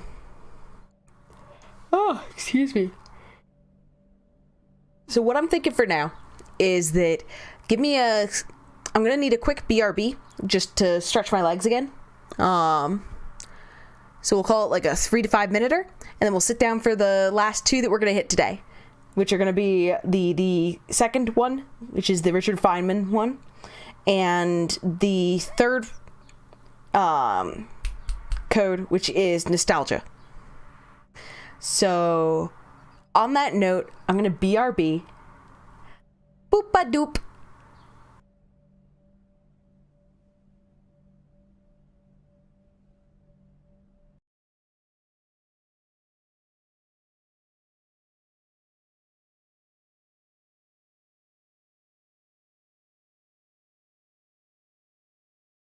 And we're coming back. I think that might have been a hair longer than 5 minutes. I blame a certain dingus. And by I blame a certain dingus, I mean a certain dingus who got raspberries and proposed having a little bit of dessert prior to dinner. So I just got to have a handful of raspberries, which makes me smile. They're yummy. In any case, raspberries and similar sorts of things aside, we have a little bit more for today.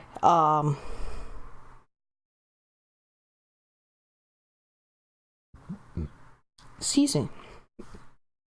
I'm kind of tempted to save nostalgia as well, upon reflection, just because I am looking at the time, and it is about... I had forgotten to account for the fact that we had to start stream late today, when I was looking at my stream duration thus far. So I think we're going to hit Feynman as the end of stuff today, and we will end up, and plus, these talks are fantastic, but sometimes, binge watching things is not always the best for, for a second you thought I'd change shirts. It looks so blue in the light. Nope. If you've noticed any change, it probably has more to do with the fact that the daylight from outside is fading, and I'm covered in cat hair. So I think we're going to save nostalgia, which is the third one, for either sometime next week or finale of The Witness. I will try to signal as much in advance as I can, because hanging out for a watch party like this has been great. I've really been enjoying this. I guess one of the big things is when I'm in the middle of like doing the puzzles during a stream, my mind is in so many different places that I can't just settle in a little bit. And even then you saw how my mind was ricocheting around to some extent. And we had to pause and have little segues and side notes and tangents. But I'm really enjoying these and getting to share them with you guys. So, excuse me. On that note, so we're going to Feynman and then wrap it up for the day. And so, by a backhand and upside-down argument, was predicted that there is in carbon a level at 7.82 million volts, and then experiments in the laboratory with carbon show indeed that there is. And therefore, the existence in the world of all these other elements is very closely related to the fact that there is this particular level in carbon. But the position of this particular level in carbon seems to us, after knowing the physical laws, to be a very complicated accident of 12 complicated particles interacting. So I wish to illustrate by this example that an understanding of the physical laws doesn't give you an understanding in a sense of understanding significance of the world in any way. The details of real experience are very far often from the fundamental laws.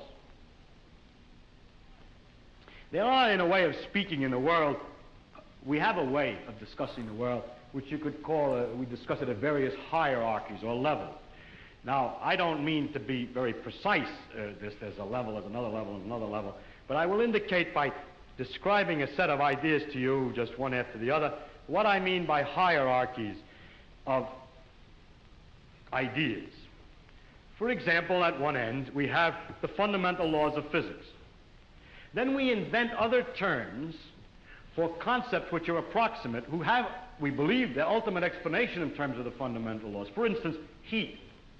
Heat is supposed to be the jiggling, and it's just a word for a hot thing is just a word for a mass of atoms which are jiggling. For that, fundamentally, we should think of the atoms jiggling.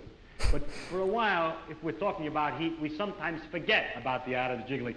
Just like when we talk about the glacier, we don't always think of the hexagonal ice snowflakes which originally fell. Mm-hmm. Another example of the same thing is a salt crystal. Looked at fundamentally, it's a lot of protons, neutrons, and electrons. But we have this concept, salt crystal, which carries a whole pattern already of fundamental interactions, or idea like pressure.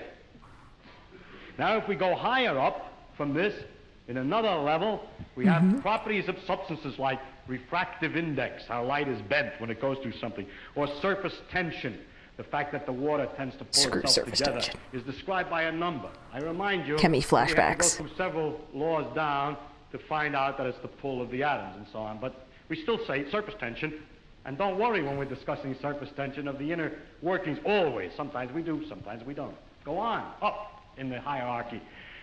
With the water, we have the waves, and we have a thing like a storm. We have a word for storm, which represents an enormous mass of phenomena. Or sunspot, or star, which is an accumulation of things. And it's not worthwhile always to think of it way back. In fact, we can't, because the higher up we go, we have too many steps in between, each one of which is a little weak, and we haven't thought them all through yet.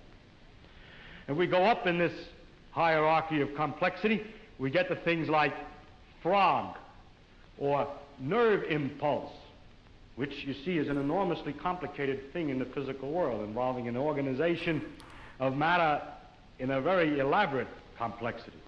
And then we go on, we come to things, words, and concepts like man, and history, or political expediency, and so forth, which is a series of concepts that we use to understand things at an ever higher level.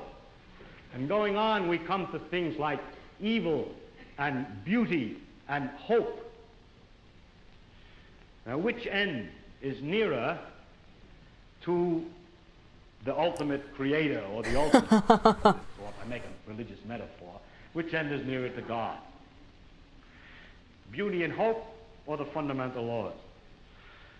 I think that the right way, of course, is to say that the whole structural interconnections of the thing is the thing that we have to look at, and that the sequence of hierarchy, that all the sciences and all the efforts, not just the sciences, but all the efforts of intellectual kind, are to see the connections of the hierarchies is to connect beauty to history, is to connect history to man's psychology, the man's psychology to the working of the brain to the neural impulse to the chemistry, and so forth, up and down, both ways. And today we cannot, and there's no use making believe we can, draw carefully a line all the way from one end of this thing to the other. In fact, we've just begun to see that there is this relative hierarchy. And so I don't think either end is nearer to God's. And to stand at either end and to walk out off the end of the pier only, hoping out in that direction is the complete understanding, is a mistake.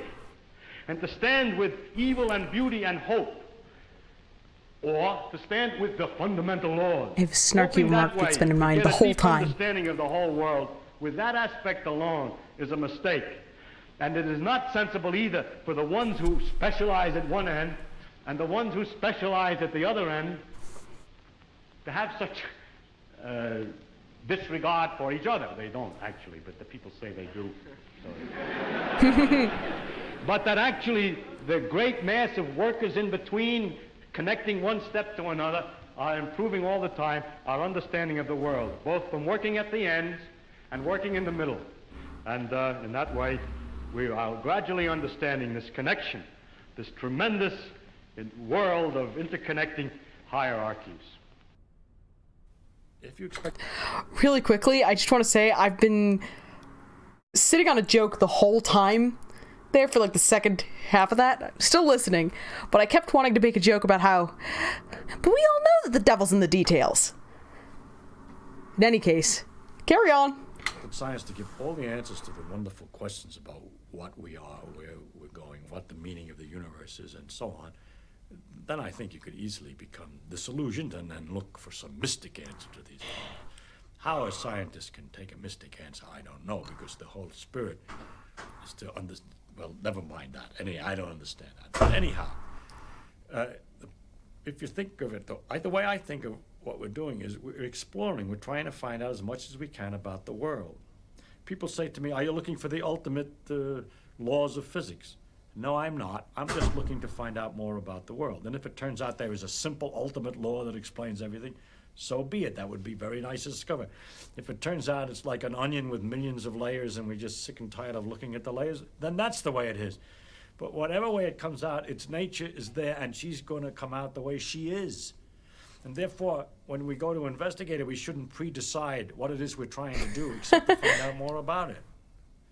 If you say, but your problem is, why do you find out more about it? If you thought that you were trying to find out more about it because you're going to get an answer to some deep philosophical question, you may be wrong. It may be that you can't get an answer to that particular question by finding out more about the character of nature.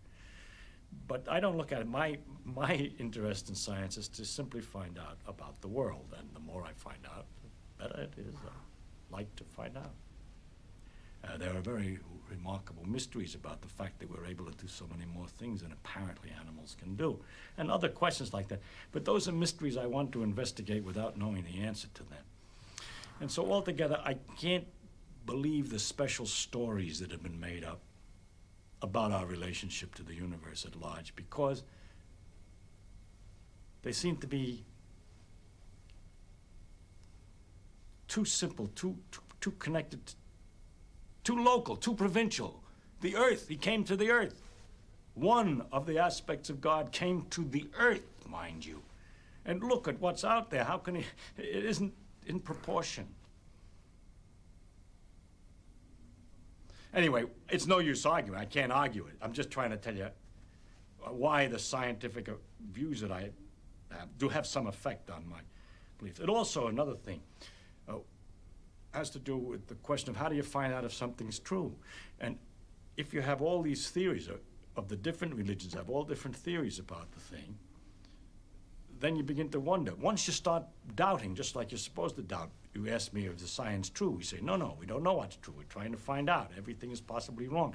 Start out understanding religion by saying everything is possibly wrong. Let us see. As soon as you do that, you start sliding down an edge, which is hard to recover from. And so with the scientific view, or my father's view, that we should look to see what's true and what may not be true, once you start doubting, which I think to me is a very fundamental part of my soul, is to doubt and to ask. And when you doubt and ask, it gets a little harder to believe. You see, one thing is I can live with doubt and uncertainty and not knowing.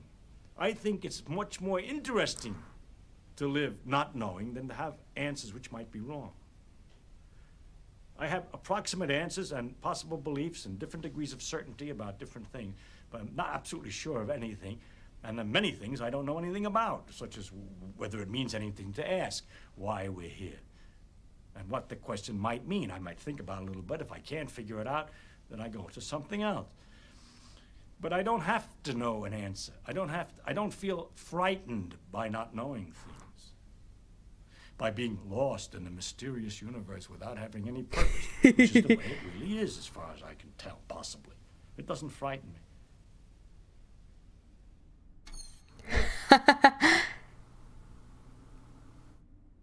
I like his talk.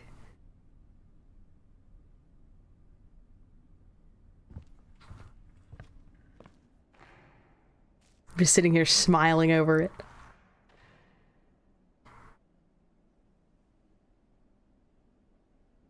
Nah, these are excellent. And it's funny because considering how The Witness was previously described in chat at one point, very early on, as a meditation on learning in a lot of ways. I think it was one, in my first handful of sessions, someone, oh God, I'm so sorry. In one of my first sessions, it was described that way. Or referred to as such. Looking at a bunch of the pieces that have come up as like audio clips and quotes, as well as the pieces here, it's illuminating in a lot of ways, and just an interesting meditation on it is really a good way to put it. I'm thoroughly enjoying this. So I also like how each of these is sort of fitting into this larger theme.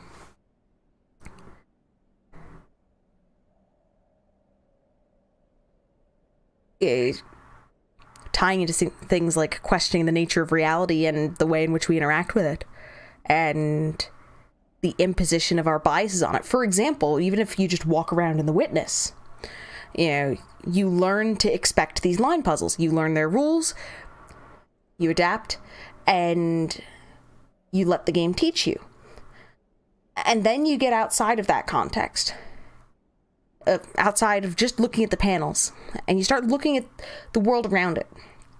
And you keep seeing things. And you keep seeing these things that you've been trained to expect. Whether it's in the clouds, whether it's in a film, whether it's in a bit of a broken off wall. It's everywhere. And then you get things like literally driving when I was out of town most recently, and I kept seeing what line puzzles and stuff. And it's like I was looking for the bulb at the one end so that you could solve it. And it was interesting catching myself reflexively doing this. Which I know that folks have commented before that the witness effect really is a thing. But it's interesting to see it manifest. So having these line puzzles be part of this entire meditation on learning, and also mixed in with these discussions regarding things like imposing our biases upon what we are experiencing, and just looking at all of that, And it can readily be extended to things like, questions of science and faith. Heck, earlier on I was going on about some of the issues with experimental design. And you see Feynman in one of these other pieces, which, yes, we've watched before, although I don't remember it terribly clearly from that viewing. And it was a while ago, talking about some of those same ideas with respect to posing questions and trying to seek answers. It's fascinating.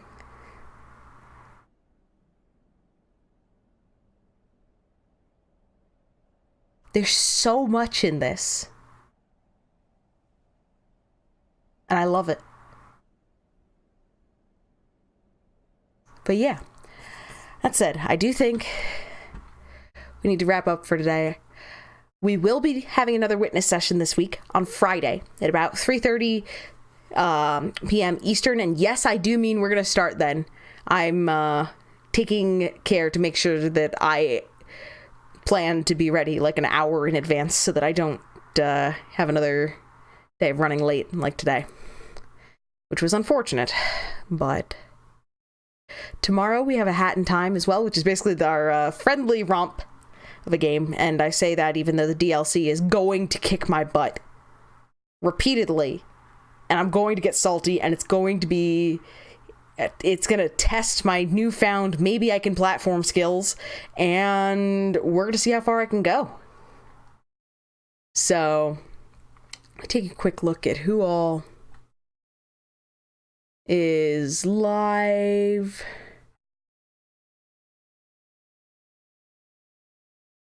Hmm. Hmm.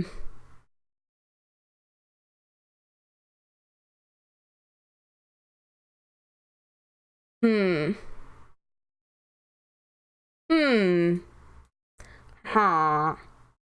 Huh. Huh. I do need to duck out pretty much immediately. Let me see if there's anyone in the directory.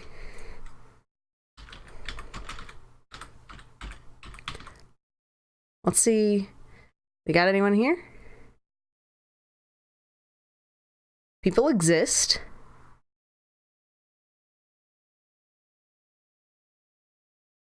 Tell you what. I think we are gonna head on over to a blind playthrough just caught my eye. So, someone who knows enough to say that they have just 4 more lasers to go. So, I think that we are going to send this host on over to Turquoise Teapot, which is a great handle. I'm going to stick around for a minute or two, but then I am going to have to duck out. So,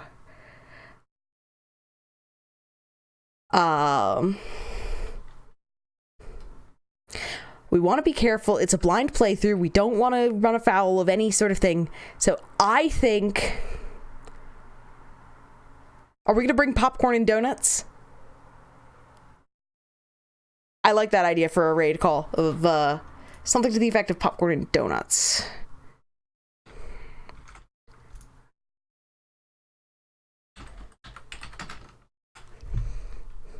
What are we going to do? We're going to do... We're going to do... popcorn and tea.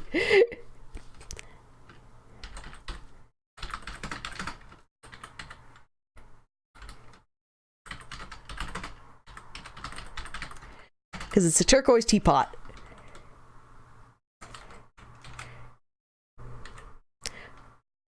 So something to this effect with your emotes of choice. Thank you guys so much. Let's share the love. Have an awesome evening. Take care. Hopefully see you tomorrow or Friday. But if not, no sweat. Have a good time. And take care.